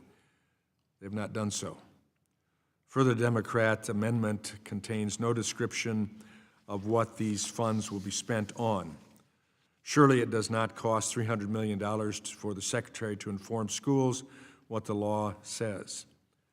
Without policy specifics or a jurisdiction, the Democrat amendment asks us to spend hundreds of millions of dollars with no clear justification or no clear purpose. At a moment when our national debt is over $36 trillion, the last thing we need to do is authorize hundreds of millions in new spending for a bill that doesn't require it. I oppose the amendment and urge my colleagues to vote no. The gentleman yield? I would be glad to yield. The gentleman said that about the costs. Some of the costs involve professional development. How is the school system supposed to know how to comply when you contract with someone? All you know is you go online and buy something. Have you contracted with the foreign government? This is the kind of thing that would be nice to know, and it takes a little professional development to teach people how to comply with the law. It doesn't just happen by accident. No, it doesn't, but the law is the law, and we expect it to be followed, and that would be the case. Is there further debate on the amendment? If not, the question is on the amendment by Representative Scott. All in favor, say aye. Aye. All opposed, no. No. In the opinion of the chair, the noes have it, and the amendment is not agreed to. A roll call vote is ordered. Pursuant to the chair's previous announcement, this vote will be postponed. Are there any further amendments to the amendment in the nature of the substitute to H.R. 1069? Mr. Chairman, I have an amendment at the desk. It is Amendment D.A.M. Clerk will report the amendment. Amendment to the amendment in the nature of a substitute to H.R. 1069 offered by Ms. Bonamici of Oregon, identifier DAMD_002. Mr. Chair? For what reason does the gentleman from Utah? I reserve point of order. Reserve the point of order. It is reserved. I now recognize the gentlewoman from Oregon for 5 minutes in support of the amendment. Thank you, Mr. Chairman. This bill makes the Secretary of Education responsible for compliance. So I offer an amendment to require that these actions stay with the Secretary of Education at the Department of Education. H.R. 1069 uses the definition of funds from the General Education Provisions Act, or GEPA, which applies to programs for which the Secretary or the Department has administrative responsibility. Because this bill can only apply to programs at the Department of Education, this amendment should not be controversial. Because although the current administration is actively discussing how to dismantle or shut down the Department of Education, and President Trump recently said he hopes that the Secretary, quote, puts herself out of a job, close quote, we know the value of the Secretary and the Department. So today the majority has decided to assign the Secretary more responsibility while actively attempting to dismantle the Department of Education. So this bill is addressing a non-issue, but by my colleague's own admission, it is clear that the Secretary of Education and the Department of Education play vital roles in ensuring that students have access to quality education. So I urge my colleagues to support this common sense amendment, and I yield back.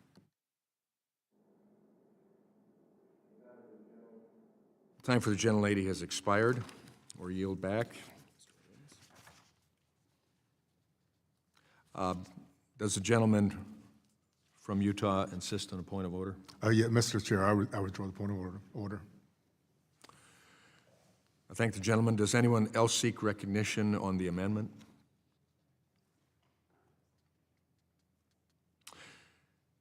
I recognize myself now for 5 minutes in opposition to this amendment.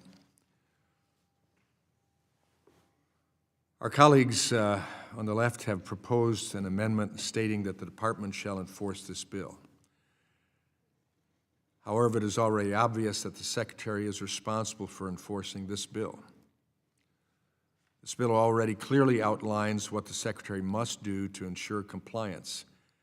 It's not necessary to say again that the law should be enforced. That's implicit in passing a law. This amendment is redundant with the existing bill language, adds unnecessary text to an otherwise simple bill, and contributes nothing of substance. And so I oppose the amendment and urge my colleagues to vote no.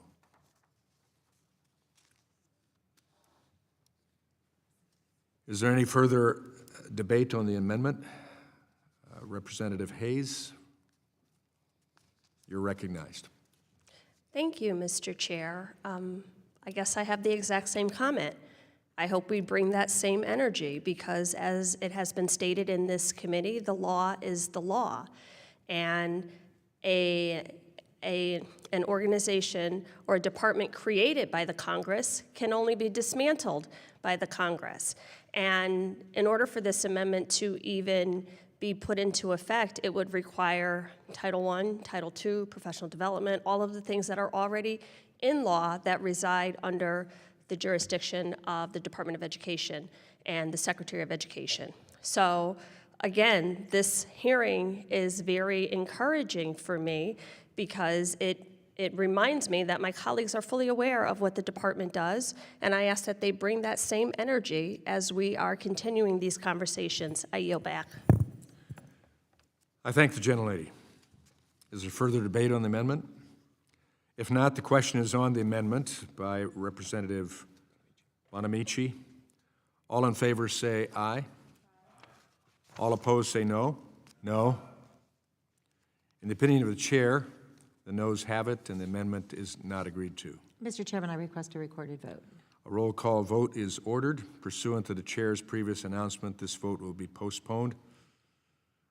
Are there any further amendments to the amendment in the nature of a substitute, H.R. 1069? If not, and seeing none, we will now move to consider the next bill.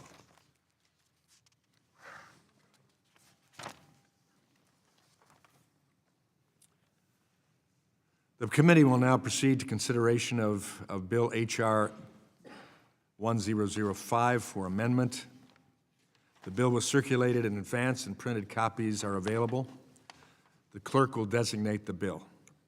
H.R. 1005, a bill to prohibit elementary and secondary schools from accepting funds from or entering into contracts with the government of the People's Republic of China and the Chinese Communist Party and for other purposes. Without objection, the first reading of the bill is dispensed with. Without objection, the bill will be considered as read and open for amendment at any point, and any amendment offered shall be considered as read.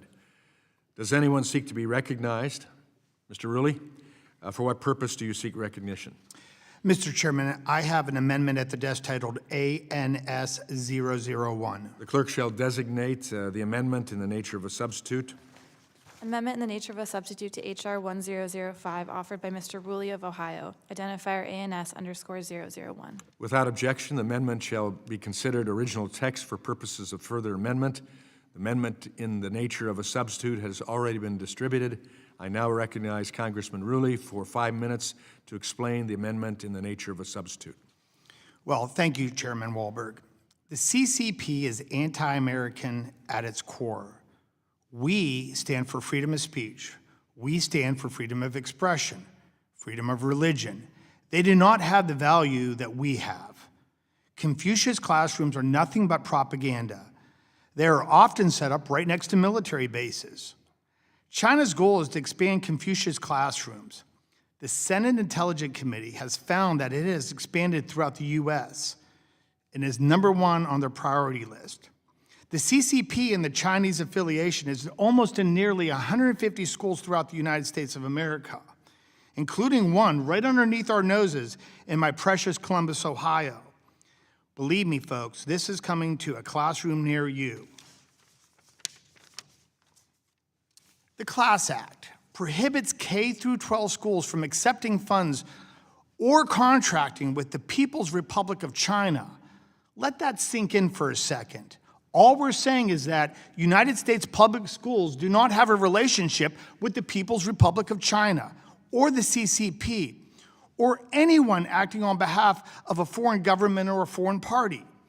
It also requires that K-12 schools to submit a report to the Secretary of Education that my honorable colleagues on the other side of the aisle keep bringing up, the name, the country, and the origin, the amount of funds, or any terms of the contract they signed with the People's Republic of China. Let me just take a second and explain how simple this amendment is. This amendment simply strikes redundant sections, adds a minimum reporting threshold, and ensures that we know what foreign sources are sending our schools money. I ask that everyone please support this piece of legislation, and let's get this to the finish line. Thank you, Chairman. I yield back. I thank the gentleman. Now I recognize Representative Scott to further discuss this amendment. Thank you, Mr. Chairman. Move to second to last word. Mr. Chairman, we must avoid fueling culture wars by doing absolutely nothing to enhance learning that have nothing to do with enhancing learning outcomes in schools. Following the most recent NAEP scores, we should only be concerned with finding ways to close achievement gaps and supporting student growth and development. There is no evidence demonstrating that public elementary and secondary schools are receiving donations or entering into dangerous contracts with foreign sources. And if that were true, we could, if the majority was so concerned about public school funding, maybe we could increase ESEA Title I programs. Furthermore, H.R. 1005 imposes significant administrative burdens on schools, requiring frequent disclosures and monitoring of foreign contributions and partnerships that most public and elementary schools do not already have, resulting in administrators having to make decisions to divert resources and attention away from education.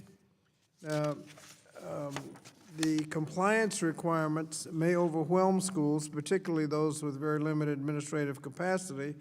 The bill contains no funding to assist with compliance. Schools may end partnerships or hesitate to collaborate with foreign organizations for language or exchange programs for fear of losing federal funding. Additionally, it requires schools to submit written disclosures to the Secretary of Education, if the secretary is still there after you all finish dismantling the department. But it also has this curious part of entering into one or more contracts with the aggregate value in excess of $10,000 with any foreign source. Sometimes you don't know. All you know is you contracted with a roofer, you bought something online. Do we have to check citizenship of the people we're buying stuff from? And how does that work? And how do you make sure you're in compliance? You certainly don't have any, you can't afford, you got to pay a lawyer. That's why you need some funding to comply with this stuff. When a school system enters into a contract with an aggregate value in excess of $10,000 from a foreign source, you have to have a written disclosure that identifies the name and country of origin of the foreign source, in the case of school receives funds from a foreign source, the amount of funds, in the case of a contract, the terms and conditions of a contract. All you know is you just bought something from somebody. Do we have to check citizenship from everybody we deal with? I don't know. We'll find out. Yield back. I thank the gentleman. Are there any members who wish to enter into this discussion of the Representative Rulli? I recognize you. Thank you, Chairman. Just in a lighthearted response to my honorable friend on the other side of the aisle, I was on a public school board for 8 years, and we took it from $3 million in the red and turned it to $8 million in the black. And we did it because we were actually a participant and we were actually at the school board meetings. We knew where every dollar was. We knew who every participant was, where every contractor was. And when you look at this amendment and the simple requirements, anyone that is part of the admin of that school board could fulfill this with no additional cost to the school board at all. That rhetoric might work for somebody that hasn't been involved in a public school district for 8 years, but for the 8 years that I spent in that public school district, I knew where every penny was and who every contractor was. With that, I yield my time back. I thank the gentleman.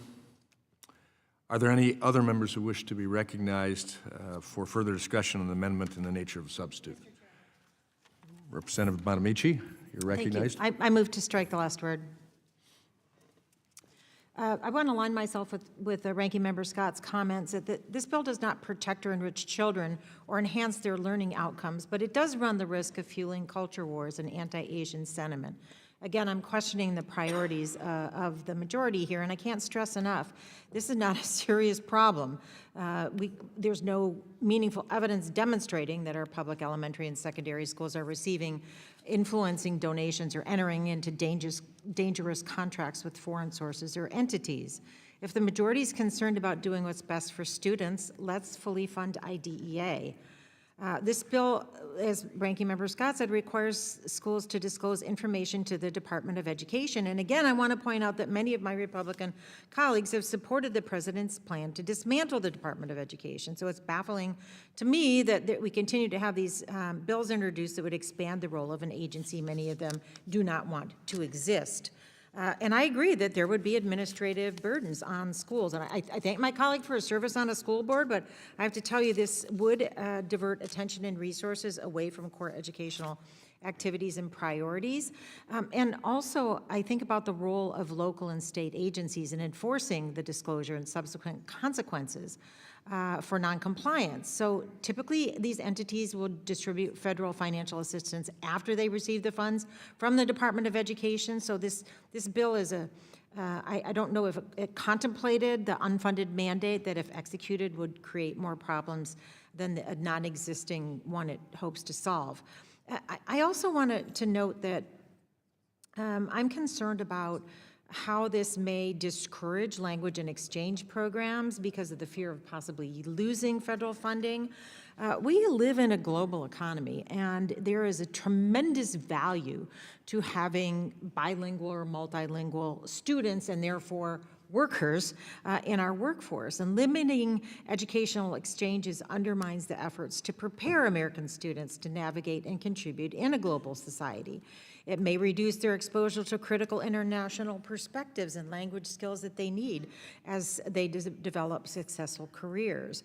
A study by the U.S. Committee on Economic Development found that American businesses lose at least $2 billion every year because of language or cultural misunderstandings, and more than 70 government agencies have reported a need for more individuals with foreign language expertise. The General Accounting Office suggested that such shortages have adversely affected agency operations and hindered U.S. military, law enforcement, intelligence, counterterrorism, and diplomatic efforts. So we should be supporting partnerships that make language and cultural exchange programs possible, not deterring them. School administrators and local leaders, not the federal government, are best equipped to determine what types of domestic and international partnerships are needed in their districts. And I urge my colleagues to oppose this amendment in the nature of the substitute, and I yield back the balance of my time. I thank the gentlelady. Are there any other members who wish to be recognized for further discussion on the amendment and nature of a substitute? There being no further discussion on the amendment and the nature of the substitute, the committee will move to consideration of amendments. For what purpose does the gentleman from Virginia, the ranking member Scott, seek to be recognized? Mr. Chairman, I have an amendment to the desk, H.R. 1005, DAMD_001. The clerk will report the amendment. Amendment to the amendment in the nature of a substitute to H.R. 1005 offered by Mr. Scott of Virginia. Identifier DAMD_001. Mr. Chairman, I recognize the gentleman from Utah. I reserve a point of order. A point of order is reserved. I now recognize the gentleman from Virginia, the ranking member Scott, for 5 minutes in support of the amendment. Thank you, Mr. Chairman. Mr. Chairman, the gentleman from Ohio indicated that he knew where every dollar went. If a dollar went to a person with a Chinese last name, would he have to check out his citizenship before he wrote a check? I'll yield to the gentleman. Does the gentleman wish to respond? I absolutely do. In the town I came from, if a company never existed before, there would be a question, and I could care less what your last name is, what your nationality. All my grandparents were born overseas. If your company has been in the neighborhood for any amount of time, that question would not be asked. But if a company that you've never heard of before, then you have to ask a question. I yield back. And so if you don't know the citizenship of the business owner, you could be taking money from a, quote, foreign source or contracting with a foreign source in violation of this. And how you deal with that would be something that you would want to learn, get some professional development so you don't run afoul of the law. That's why you need, each school would have a couple of things. Now, every school's got to deal with that, not just those that in fact have foreign influence, but all the schools, to comply with this bill, would have to have some kind of, would have to spend some kind of money in legal, professional development to know how to avoid either discriminating in violation of one law or violating this law if you're contracting with people that might potentially be a, quote, foreign source, if you don't know their citizenship. This is just asking for discrimination. It doesn't help people get an education. And if you're going to impose this on school systems, give them some money to help them comply with the complexity that this might get them into. I would hope we'd adopt the amendment so that school systems don't have to figure this out on their own. Yield back. I thank the gentleman. Does the gentleman from Utah insist on a point of order? Mr. Chair, I withdraw the point of order. I thank the gentleman. Are there any other members who wish to speak to the amendment?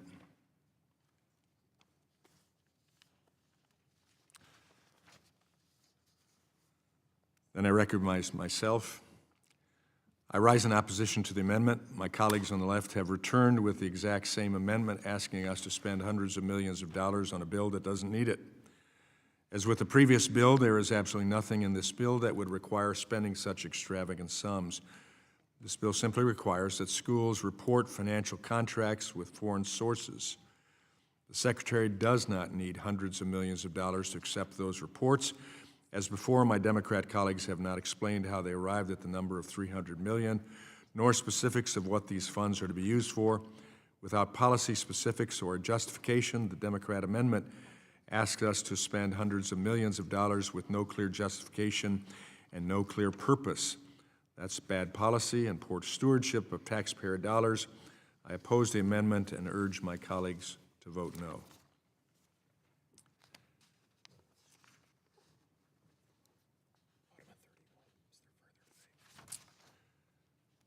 Does anyone else seek recognition on the amendment?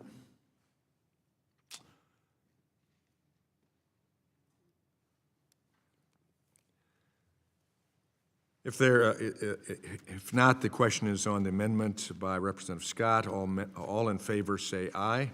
Aye. All opposed, no. No. In the opinion of the chair, the ayes have it. The noes have it. You almost got me there. The noes have it, and the amendment is not agreed to.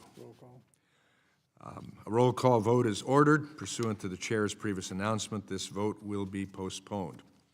Are there any further amendments to the amendment in the nature of the substitute to H.R. 1005? Yes, Mr. Chairman, I have an amendment at the desk. The clerk will report the amendment. Amendment to the amendment in the nature of a substitute to H.R. 1005, offered by Ms. Bonamici of Oregon, identifier DAMD_002. Mr. Chairman, I recognize the gentleman from Utah. I reserve a point of order. A point of order is reserved. I now recognize the gentlewoman from Oregon for 5 minutes in support of her amendment. Thank you, Mr. Chairman. Similarly to the bill before, this bill makes the Secretary of Education responsible for compliance. So my amendment will require that these actions stay with the Secretary of Education at the Department of Education. H.R. 1005 uses the definition of funds from the General Education Provisions Act, or GEPA, which applies to programs for which the Secretary or the Department has administrative responsibility. So because this bill can only apply to programs at the Department of Education, this amendment should not be controversial. Although the current administration is actively discussing how to dismantle the Department of Education, and President Trump recently stated that he hopes the Secretary, quote, puts herself out of a job, close quote, we know the value of the Secretary and the Department of Education. So the majority has decided to assign the Secretary more responsibilities while actively attempting to dismantle the Department of Education. I just want to note that. So this bill, which is trying to solve a problem that doesn't exist, but my own colleague's own admission, it is clear that the Secretary of Education and the Department of Education play a vital role in ensuring students have access to quality education. So I urge my colleagues to support this amendment, and I yield back. I thank the gentlelady. I recognize the gentleman from Utah. Do you still insist on a point of order? Mr. Chairman, I would withdraw the point of order. I thank the gentleman. Does anyone seek recognition on this amendment?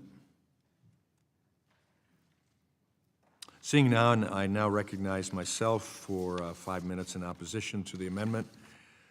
Our colleagues on the left have returned with the exact same amendment as the last time, proposing that the department shall enforce this bill. As I've said before, this is obvious. Otherwise, we wouldn't be passing the bill. The department is still there. We expect the laws we pass to be followed, and this bill clearly outlines what the Secretary may and may not do. As before, this amendment is redundant with the existing bill language, adds unnecessary text to an otherwise simple bill, and contributes nothing of substance. I oppose the amendment and urge my colleagues to vote no. If there's no further debate on the amendment, the question is on the amendment by Representative Bonamici. All in favor say aye. All opposed, no? No. In the opinion of the chair, the noes have it, and the amendment is not agreed to. Are there any further amendments to the amendment in the nature of a substitute to H.R. 1005? Seeing there are none, we will now move to consider our last bill.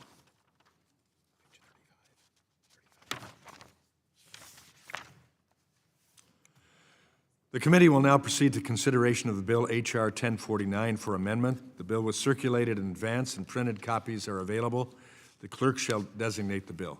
H.R. 1049, a bill to ensure that parents are aware of foreign influence in their child's public school and for other purposes.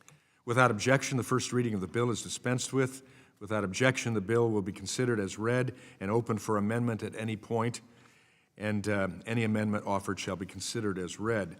Does anyone seek to be recognized? Mr. McKenzie, for what purpose do you seek recognition? Mr. Chairman, I have an amendment at the desk titled ANS 001. The clerk will designate the amendment in the nature of a substitute.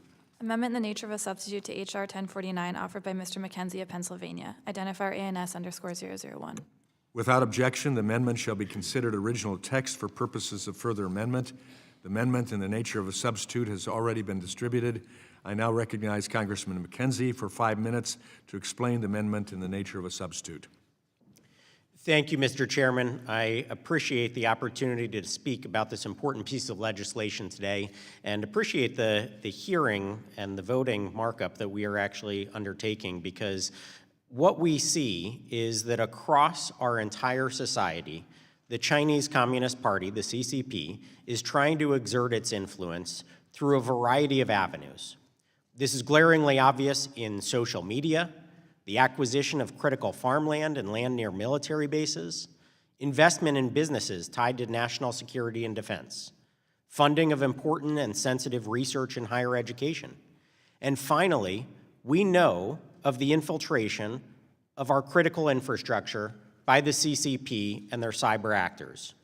We know that the CCP's efforts to influence American classrooms are also taking place at all levels of education.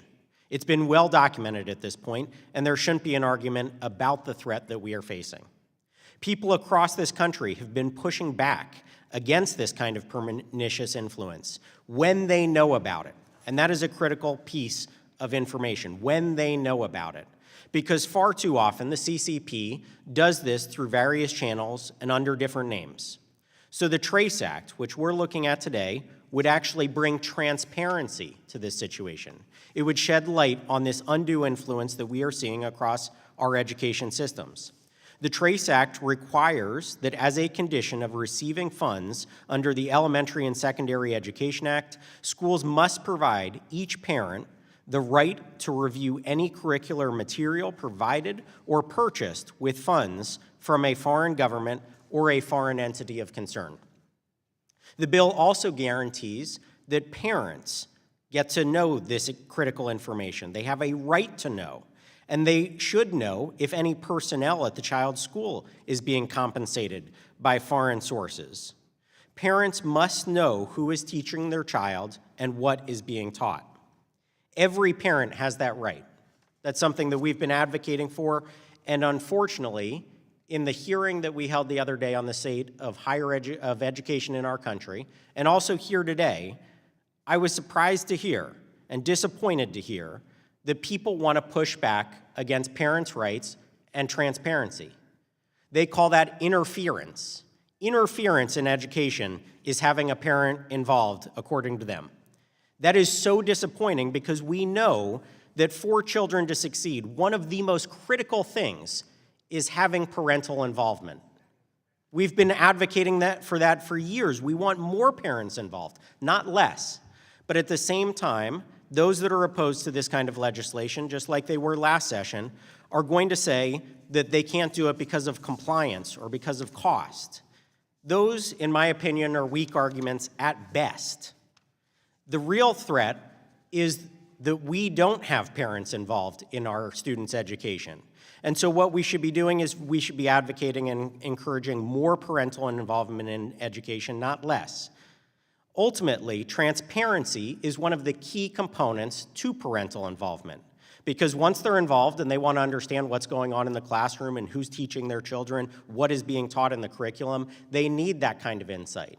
And they should be asking those questions, and we should be grateful that they're asking those questions. So, I would say this: when we face the threat of a rising communist China in so many areas across all of American society today, one of those places being education, the best deterrent to our adversaries targeting American children, our most precious asset, something that we can't place a price on, is the involvement of American parents. American parents are going to be that deterrent against this kind of undue influence in our educational system, and this piece of legislation would help bring about more transparency and more parental involvement. So I want to thank, again, the chairman for bringing up this important piece of legislation. I think it is long overdue, and I would encourage all of our members to vote yes on this legislation to bring about more transparency and more parental involvement in our education system. Thank you. I thank the gentleman. Are there any members who wish to be recognized for further discussion on the amendment in the nature of substitute? Representative Scott, I recognize you for 5 minutes. Thank you, Mr. Chairman. Mr. Chairman, once again, we're marking up a bill that is a solution in search of a problem. The Senate committee told us several years ago that there was no foreign influence in elementary and secondary education at the K through 12 level. Yet, here we go. The bill contains severe penalties for entire school districts and states for any failure to implement the requirements of the bill correctly, whether intentionally or unintentionally, by conditioning the receipt of ESEA funds to school districts and states meeting the technical requirements of the bill. At the same time, the bill makes it challenging to meet the requirements.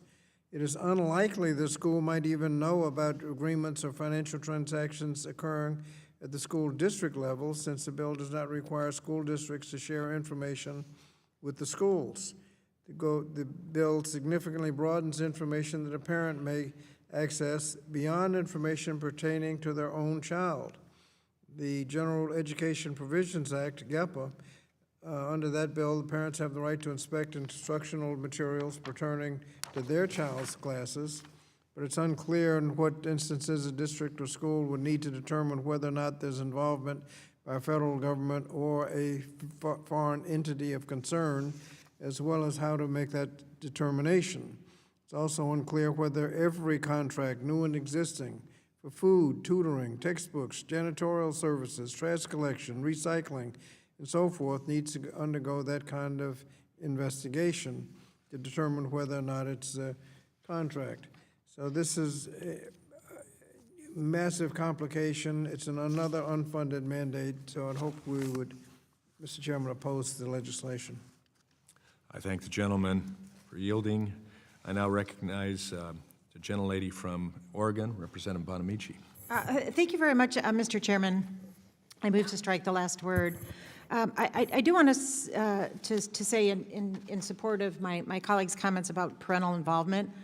I'm a huge supporter of parental involvement in education. I spent years as a very involved public school parent, and there are many ways we should and can and should get more parents involved. Having more parent-teacher conferences at hours that are conducive to working parents, having childcare, language translation, lots of volunteer opportunities are great. I'm a huge supporter of parental involvement. I don't see anything in this bill, however, that would encourage parental involvement. I also want to discuss how this bill, again, requires a Secretary of Education to notify state educational agencies about its requirements. And my colleagues on the other side of the aisle have repeatedly voiced support for dismantling or abolishing the Department of Education. So here's another questionable decision to introduce legislation that seeks to expand the roles and responsibilities of a department they supposedly want to shutter. This TRACE Act would impose penalties for entire school districts for any failure to implement its requirements correctly, whether intentional or accidental. At the same time, the bill makes it challenging to meet these requirements. It's unlikely that a single school will know about agreements or financial transactions that occur at the district level, but the bill does not require districts to share that information with schools. Ultimately, as Ranking Member Scott said, this is another unfunded mandate with the potential to impose significant administrative burdens at the federal, state, and local and school levels. So rather than protecting our next generation from a threat that doesn't exist, this bill is going to limit important educational opportunities and lead to another generation in an isolationist era. So I oppose the bill. I encourage my colleagues to do the same. And I yield back. I thank the gentlelady. Are there any others that wish to enter into discussion on this legislation? There being no further discussion on the amendment in the nature of substitute, the committee will move to consideration of amendments. For what purpose does the gentleman from Virginia seek to be recognized? Mr. Chairman, I have an amendment at the desk. The clerk will report the amendment. Amendment to the amendment in the nature of a substitute to H.R. 1049 offered by Mr. Scott of Virginia, identifier DAMD_001. Mr. Chairman? Representative from Utah, what is? I reserve a point of order. A point of order is reserved. I now recognize the gentleman from Virginia for his 5 minutes in support of the amendment. Mr. Chairman, this is about $3,000 per school. The provision of the bill says that the parent has a right to know of any agreement in writing between the school or local educational agency and a foreign country or foreign entity of concern. So if a principal is about to sign a contract, how do you determine whether or not it's a foreign entity of concern? And by the way, what is a foreign entity of concern? If somebody could tell me what a foreign entity of concern means. Does anybody on that side know?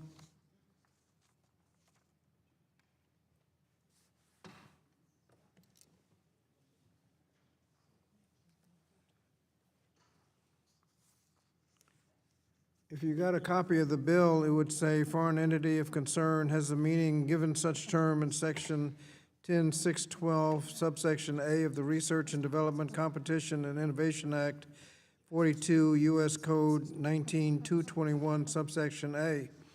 How would somebody know whether or not they're about to sign a contract with a foreign entity of concern until they know what a foreign entity of concern is, and whether they're buying something off the internet or signing a contract, whether or not this information has to be given to the parents because it was with a foreign entity of concern?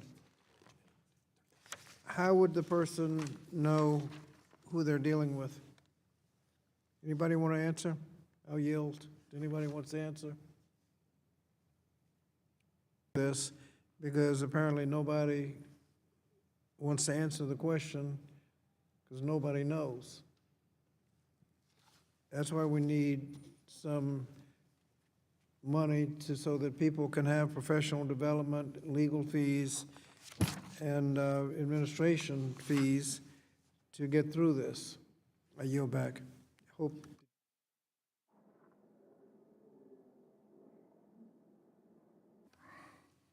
Time has expired for Mr. Scott. Does Mr. Owens insist on a point of order? Mr. Chair, I withdraw the point of order. Does anyone seek recognition on this amendment?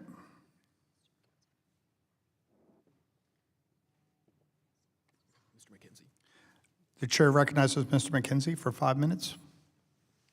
Thank you, Mr. Chairman. Appreciate the opportunity to speak and also to respond to the ranking member. I think the legislative text that we have put forward is extremely clear.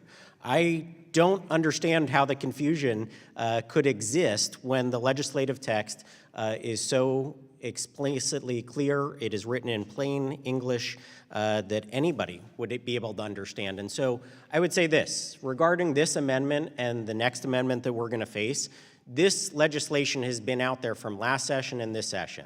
Now, I understand that I'm a new member on this committee, but nobody from the minority has approached me about either of these amendments. I would love to work in a bipartisan fashion to bring about transparency and parental rights. I would love to do that, but nobody from the minority approaches me. So it's very difficult to work with somebody in a legislative fashion when all they do is want to shoot holes in legislation and bring about straw man arguments to knock down parental rights and transparency for our students. If they want to actually work together in a bipartisan fashion, my door is always open. I welcome that. You can come to my office any single time, and I will have a conversation about how we can improve transparency and about how we can get more parents involved in their students' education. That's not what's going on here today. This is more delay tactics, more amendments that are intended to actually block information from being transmitted to parents. So I would encourage all of these amendments to actually be voted down today because I don't consider them to be actual improvements on this legislation. If they do want to improve this legislation and work together in a bipartisan fashion, again, my door is always open. Thank you, Mr. Chairman. The chair recognizes Ms. Bodemici for 5 minutes. Thank you, Mr. Chairman. I move to strike the last word. Recognized. Thank you, Mr. Chairman. I don't see anything in this bill that increases parental involvement, and I yield the balance of my time to Ranking Member Scott. Thank you. Mr. Chairman, it was stated that the bill is clearly written so anybody can understand it, and then I asked what foreign entity of concern meant. The language in the bill says it means the meaning given such term in section 10.6.12 subsection A of the Research and Development Competition and Innovation Act of 42 U.S. Code 19221 subsection A. Now, who knows what that means? Anybody? You got it? I yield. I'll yield to you. You're recognized. Thank you, Mr. Chairman. I do understand what that section means, and it means that it would apply to Communist China. Chair recognizes Mr. Scott. Reclaiming my time, I don't know what the language is, but frankly, I doubt it probably includes Communist China, it probably includes something else. And anybody who is going to think that that language is clear and understandable would appreciate being able to hire a lawyer to be able to figure it out. And that's why this amendment is so necessary, because of, particularly in light of the answer that we just got. I yield back. I yield back. Is there any further debate on the amendment? If not, the question is the amendment by Mr. Scott. All in favor say yea, all opposed say no. No. In the opinion of the chair, the noes have it, and the amendment is not agreed upon. And pursuant to the chair's previous announcement, this vote will be postponed. Are there any further amendments to the amendment in the nature of substitute H.R. 1049? Yes, Mr. Chairman, I have an amendment at the desk. The chair recognizes Ms. Bonanucci.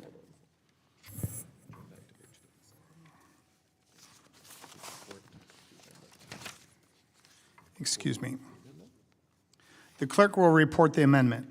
Amendment to the amendment in the nature of substitute to H.R. 1049 offered by Ms. Bonamici of Oregon.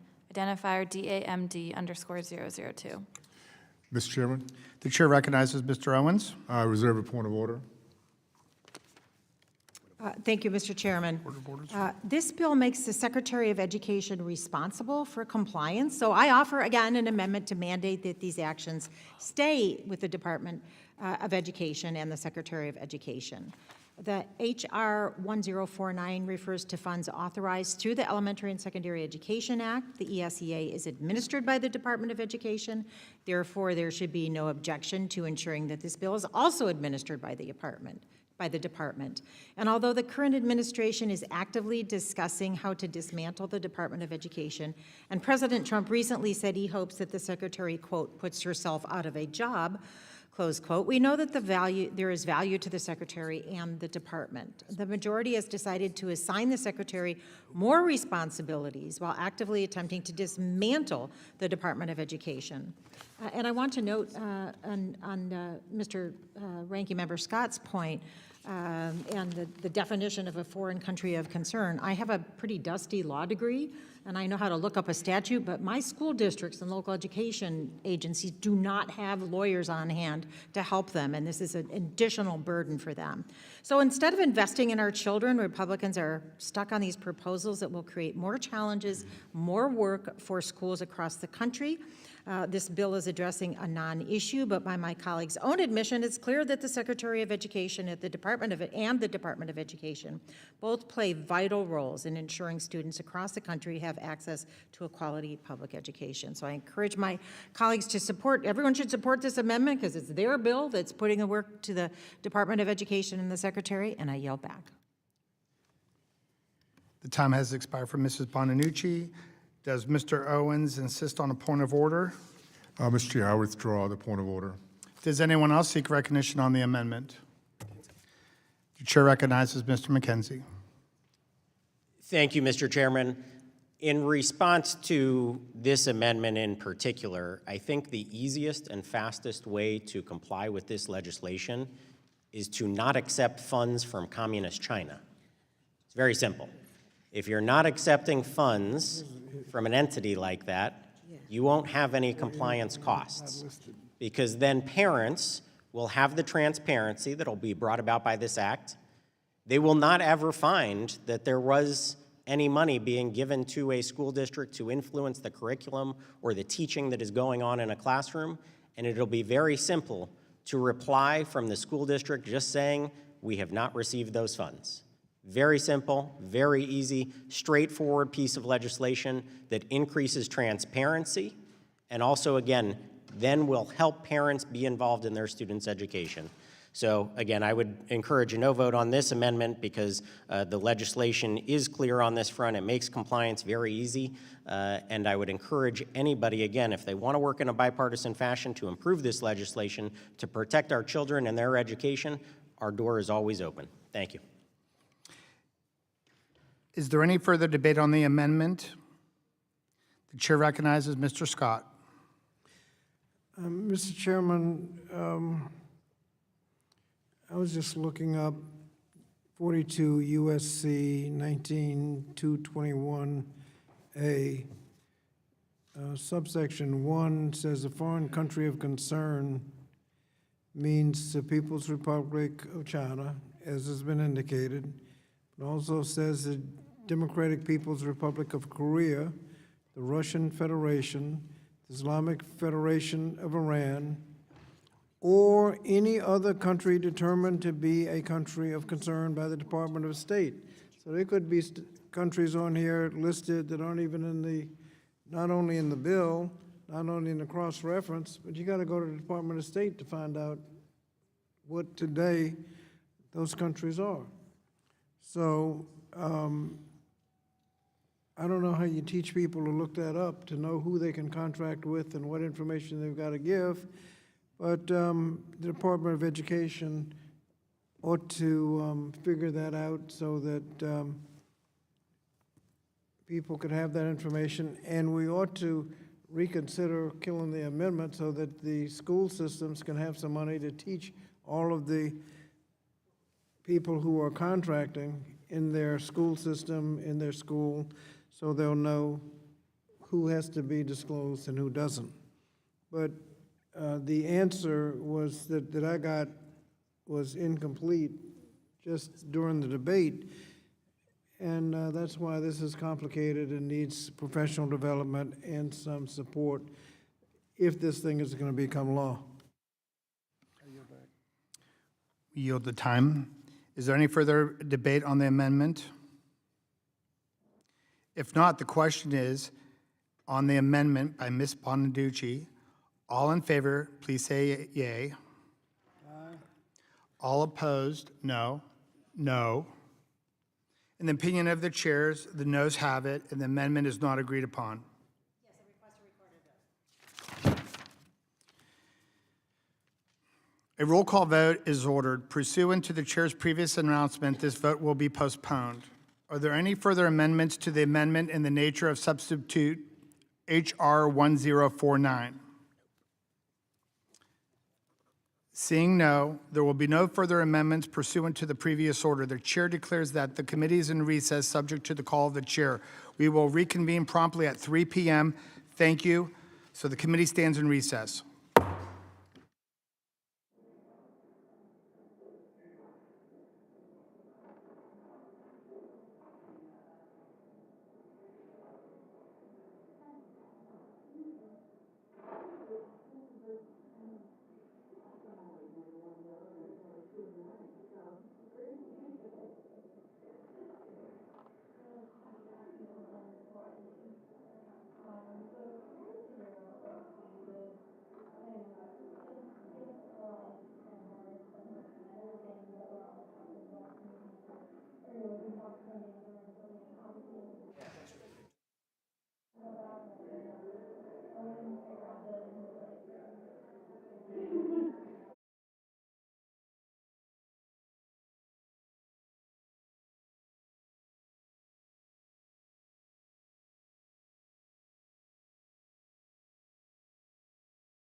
You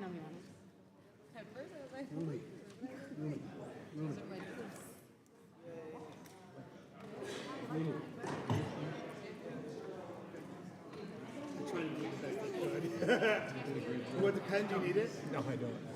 There's a nice one somewhere else.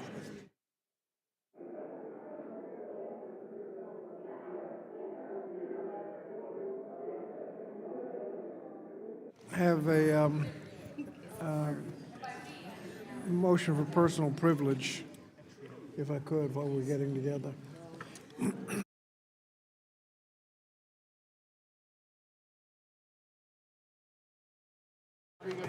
Do you want this on the record? Yeah. Okay, so then. We better reconvene first then, huh? Okay. So we get on record. Well, we're getting,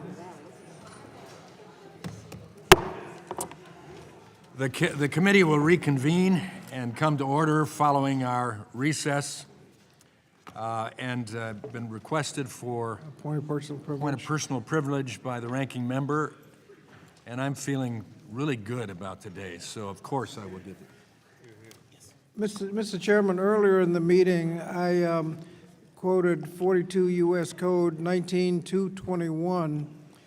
I read A1 when I really should have been reading A2, a foreign entity of concern. And it says that the term foreign entity of concern means a foreign entity that is A, designated as a foreign terrorist organization by the Secretary of State under Section 1189A of Title 8, B, included in the list of specially designated nationals and blocked by persons maintained by the Office of Foreign Assets Control of the Department of Treasury, commonly known as the SDN list, C, owned, controlled, or subject to the jurisdiction or direction of a government of a foreign country that is a covered nation, such term is defined in Section 4872 of Title 10. D, alleged by the Attorney General to have been involved in activities for which the conviction was obtained under and a series of criminal code violations. E, determined by the Secretary of Commerce in consultation with the Secretary of Defense and the Director of National Intelligence to be engaged in unauthorized conduct that is detrimental to the national security or foreign policy of the United States. Understanding that paragraph will be what people will need to understand to be able to comply with the bill we're about to consider. And that's why we need funding for professional development so that people will know exactly how to proceed. Thank you, Mr. Chairman. You're back. The committee will reconvene and come to order following our recess. We'll proceed to postpone requests for recorded votes. We'll now be voting on 3 amendments to the amendment in the nature of substitute H.R. 1048. First, we'll be voting on the amendment offered by Mr. Scott, DEM/AMD/04. A recorded vote was requested. Members will record their votes using the electronic voting system. The chairman intends to vote no. I now recognize Ranking Member Scott. Ranking Member intends to vote yes. Ranking Member intends to vote yes. Before I ask the clerk to open the vote, I'll just remind you this is our first attempt at electronic voting. I think it'll work very well. Make sure you press the on button first to make sure it's on. And from that point on, I don't think you're going to have to press the on button. And then you'll know what to do as far as the votes. The clerk will open the vote.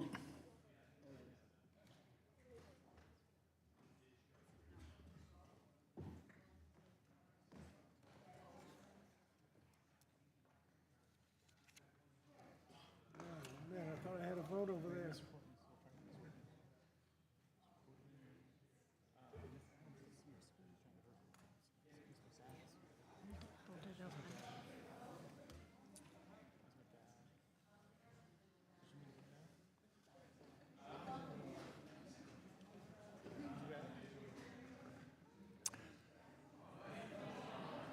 We will hold it open a little longer on the first vote, but we want to use this to move quickly from this point on.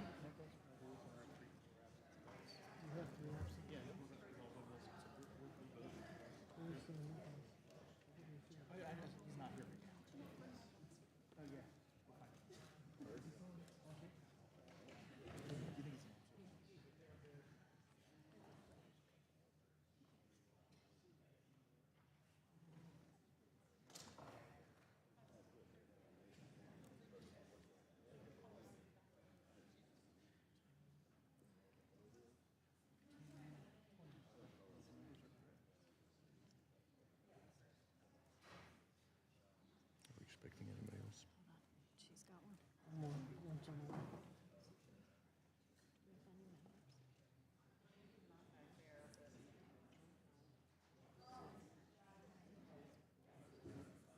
Is Comer coming?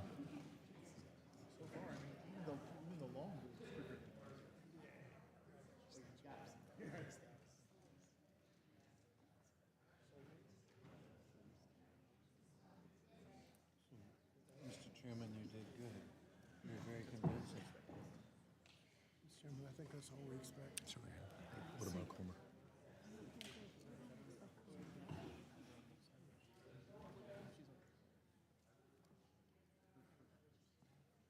We're set. Have all members been recorded who wish to be recorded? Do any members wish to change their vote?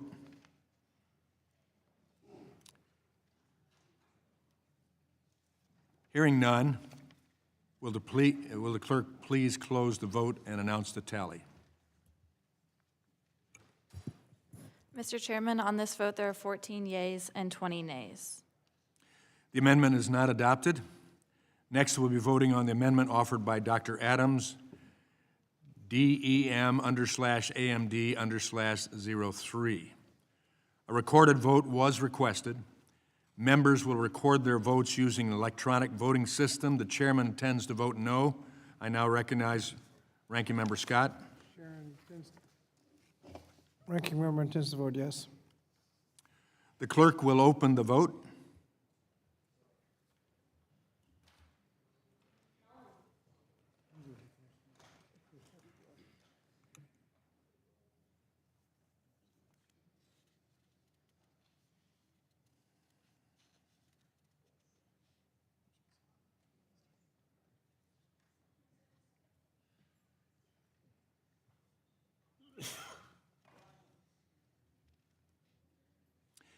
Have all members been recorded who wish to be recorded?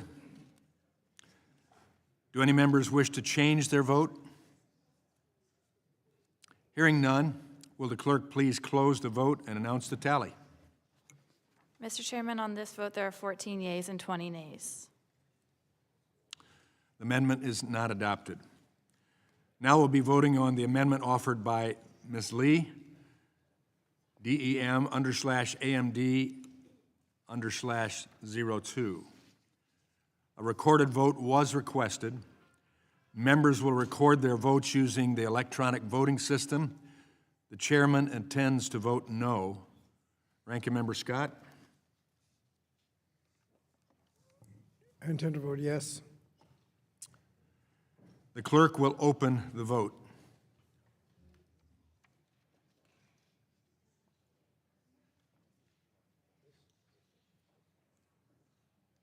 Have all members been recorded who wish to be recorded? I'm gonna wait for them.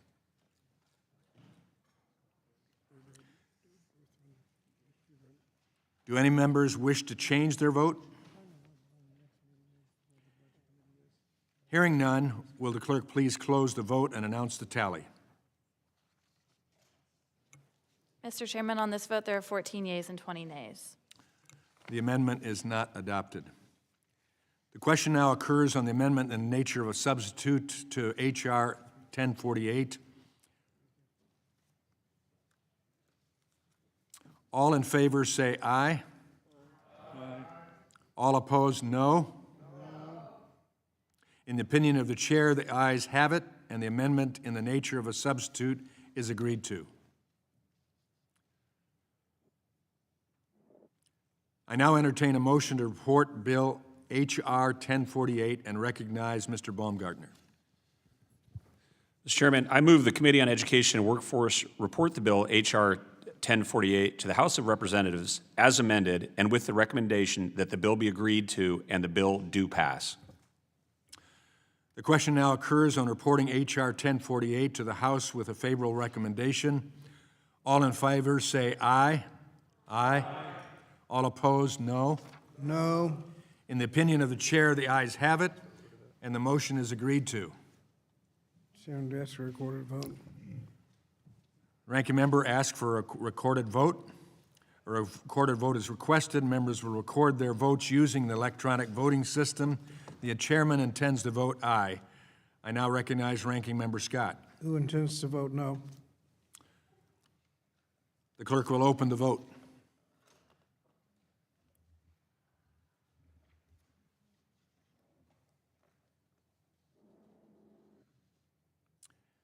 Have all members been recorded who wish to be recorded? Do any members wish to change their vote? Hearing none, will the clerk please close the vote and announce the tally?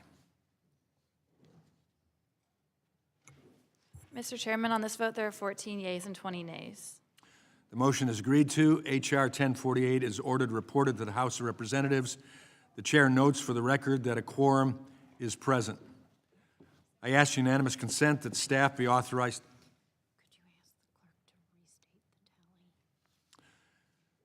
Would the clerk restate the tally? On this vote, there are 20 yeas and 14 nays. Just what I said.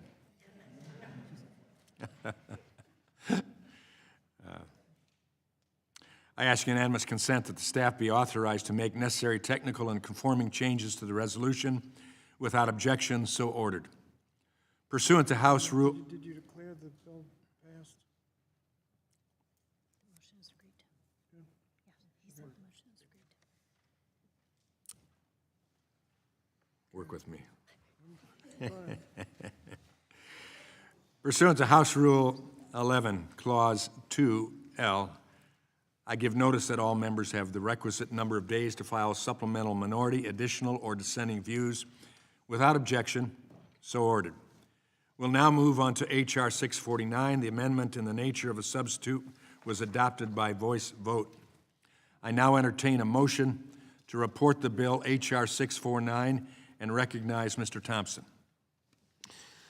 Mr. Chairman, I move the Committee on Education Workforce report the bill H.R. 649 to the House of Representatives as amended and with the recommendation that the bill be agreed to and the bill do pass. The question now occurs on reporting H.R. 649 to the House with a favorable recommendation. All in favor say aye. Aye. All opposed, no. In the opinion of the chair, the ayes have it, and the motion is agreed to. Does anyone request a record roll call? Roll call is, a recorded vote is requested. Members will record their votes using the electronic voting system. The chairman intends to vote aye. Ranking member is going to try to vote no. The clerk will open the vote.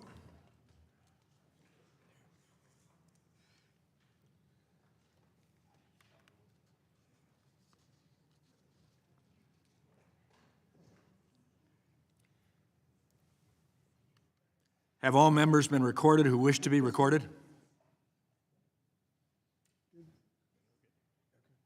Do any members wish to change their vote? Hearing none, will the clerk please close the vote and announce the tally?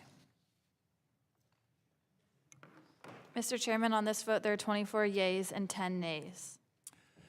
The ayes have it, and the motion is agreed to. H.R. 649 is ordered reported to the House of Representatives. The chair notes for the record that a quorum is present. I ask unanimous consent that staff be authorized to make necessary technical and conforming changes to the resolution. Without objection, so ordered.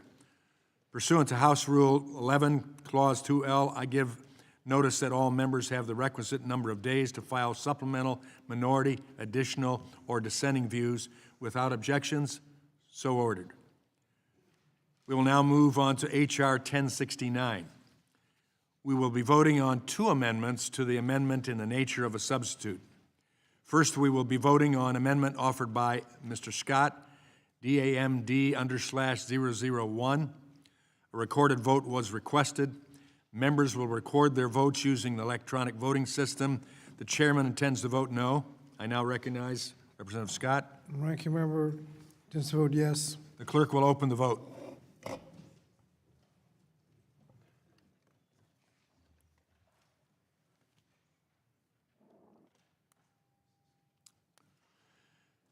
Have all members been recorded who wish to be recorded? Do any members wish to change their vote? Hearing none, will the clerk please close the vote and announce the tally? Mr. Chairman, on this vote, there are 14 yeas and 20 nays. The amendment is not adopted. Next, we'll be voting on the amendment offered by Ms. Bonamici, DAMD_002. A recorded vote was requested. Members will record their votes using electronic voting system. The chairman intends to vote no. The ranking member Intends to vote yes. The clerk will open the vote.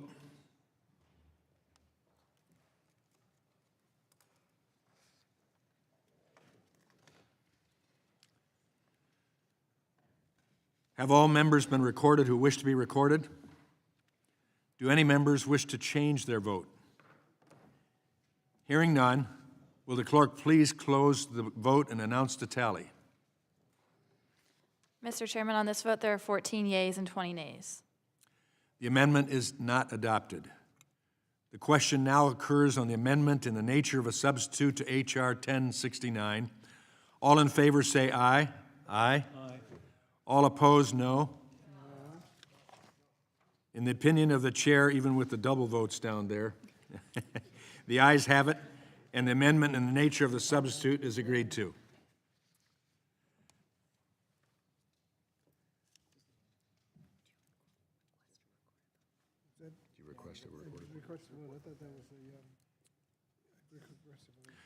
I now entertain a motion to report the bill H.R. 1069 and recognize Mr. Kiley.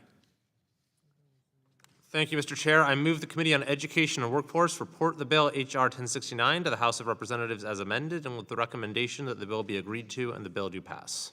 The question now occurs on reporting H.R. 1069 to the House with a favorable recommendation. All in favor say aye. Aye. All opposed, no. In the opinion of the chair, the ayes have it, and the motion is agreed to. Does anyone request a recorded vote?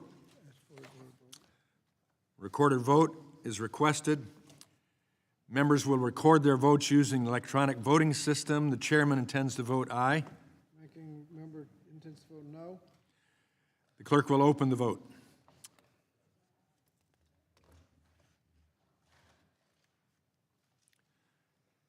Have all members been recorded who wish to be recorded?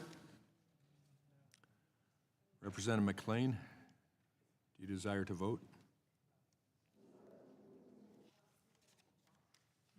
You're enjoying it too much. Do any members wish to change their vote? Hearing none, will the clerk please close the vote and announce the tally?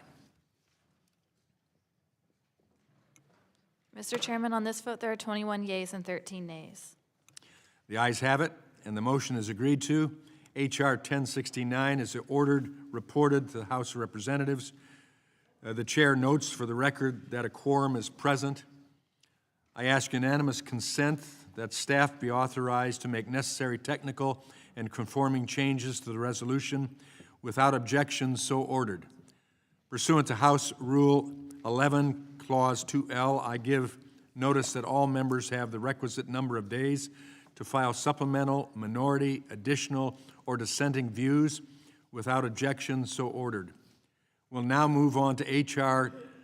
1005. We'll be voting on one amendment to the amendment in the nature of a substitute. which is DAMD_001. A recorded vote was requested. Members will record their votes using an electronic voting system. The chairman intends to vote no. Ranking member? Votes aye. The clerk will open the vote.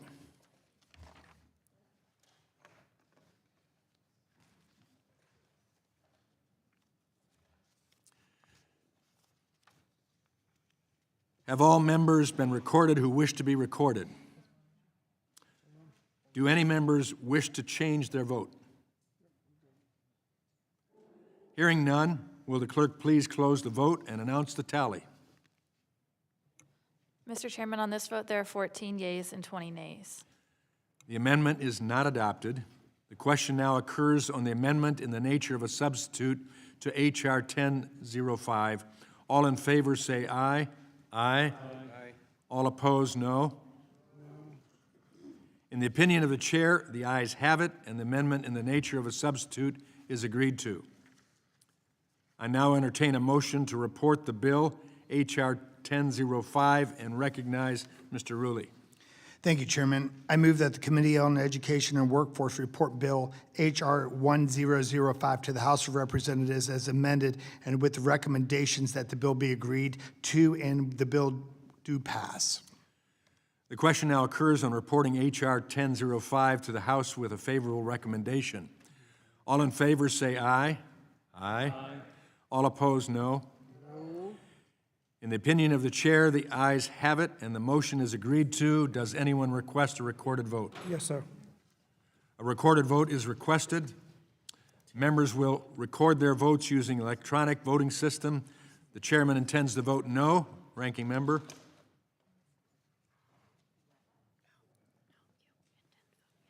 Excuse me, I intend to vote yes. No. I intend to vote yes.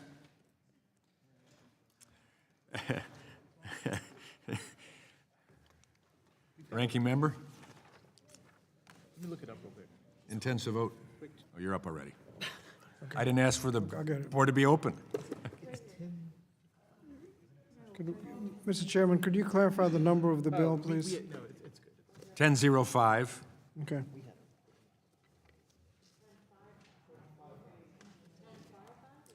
It's 1005. we have the typo. I'm only reading what's in front of me. It's a typo on ours. Say how you intend to vote. Well, to be voted. It's up on the board as 1005. That's correct. We had a typo that was about. We had a typo on our sheet. Ah.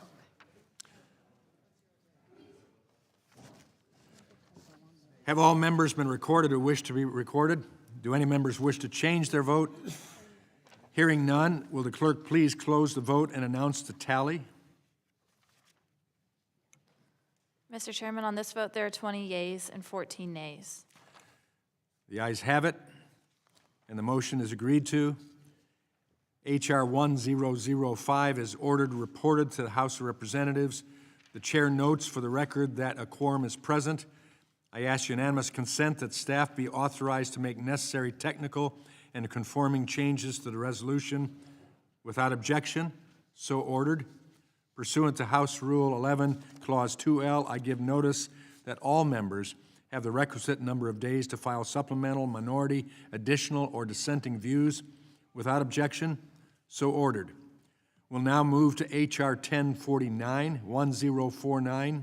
We'll be voting on two amendments. First, we'll be voting on the amendment offered by Mr. Scott, DAMD_001. A recorded vote was requested. Members will record their votes using electronic voting system.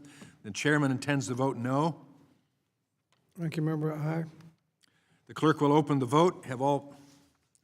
The clerk will open the vote.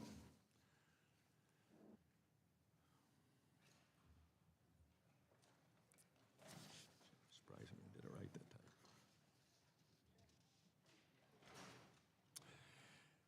Have all members been recorded who wish to be recorded? Do any members wish to change their vote? Hearing none, will the clerk please close the vote and announce the tally? Mr. Chairman, on this vote, there are 14 yeas and 20 nays. The amendment is not adopted. Next, we'll be voting on the amendment offered by Ms. Bonamici, DAMD_002. A recorded vote was requested. Members will record their votes using the electronic voting system. The chairman intends to vote no. Ranking Member, aye. The clerk will open the vote.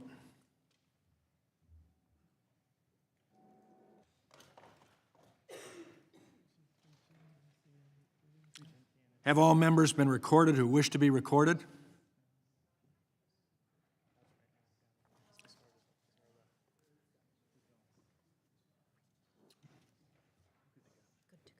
Do any members wish to change their vote? Hearing none, will the clerk please close the vote and announce the tally?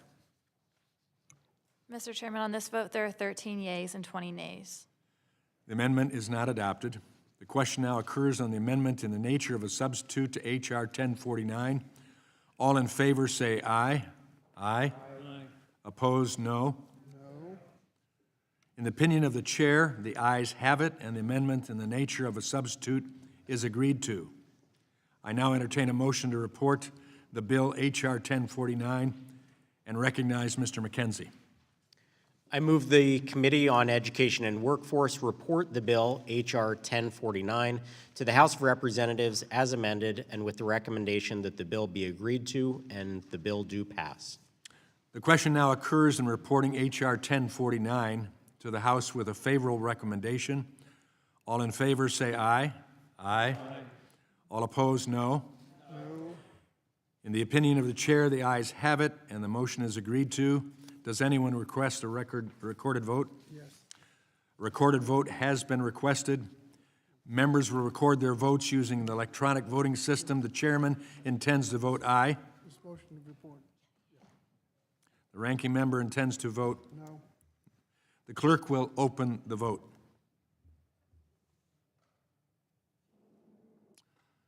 The clerk. Thank you.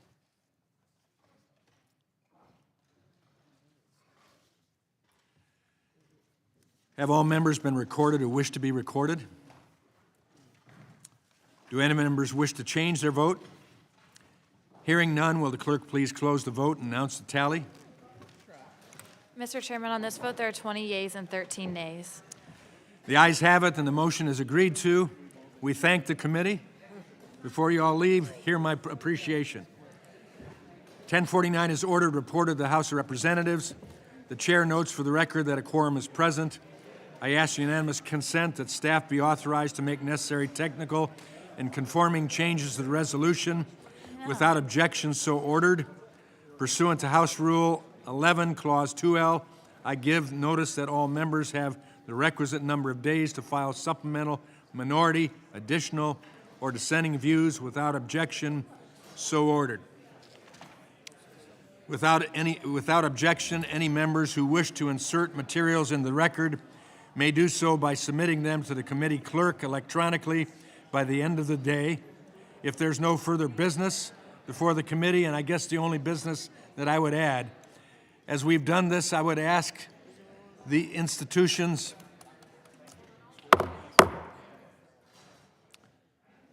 if you would hang with me for a moment here. We've taken votes and we've requested by law school districts, educational institutions to follow the law. But if it's a good law, we would ask them to voluntarily do this and prove to us that they want to do best by their students, by the security of this country, by the security of all that is American as well, and offer an opportunity for us to feel secure in our educational settings.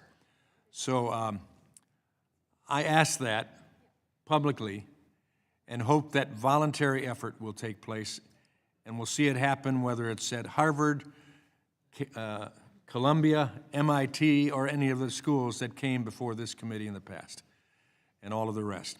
With that, if there's no further business before the committee, and without objection, the committee stands adjourned.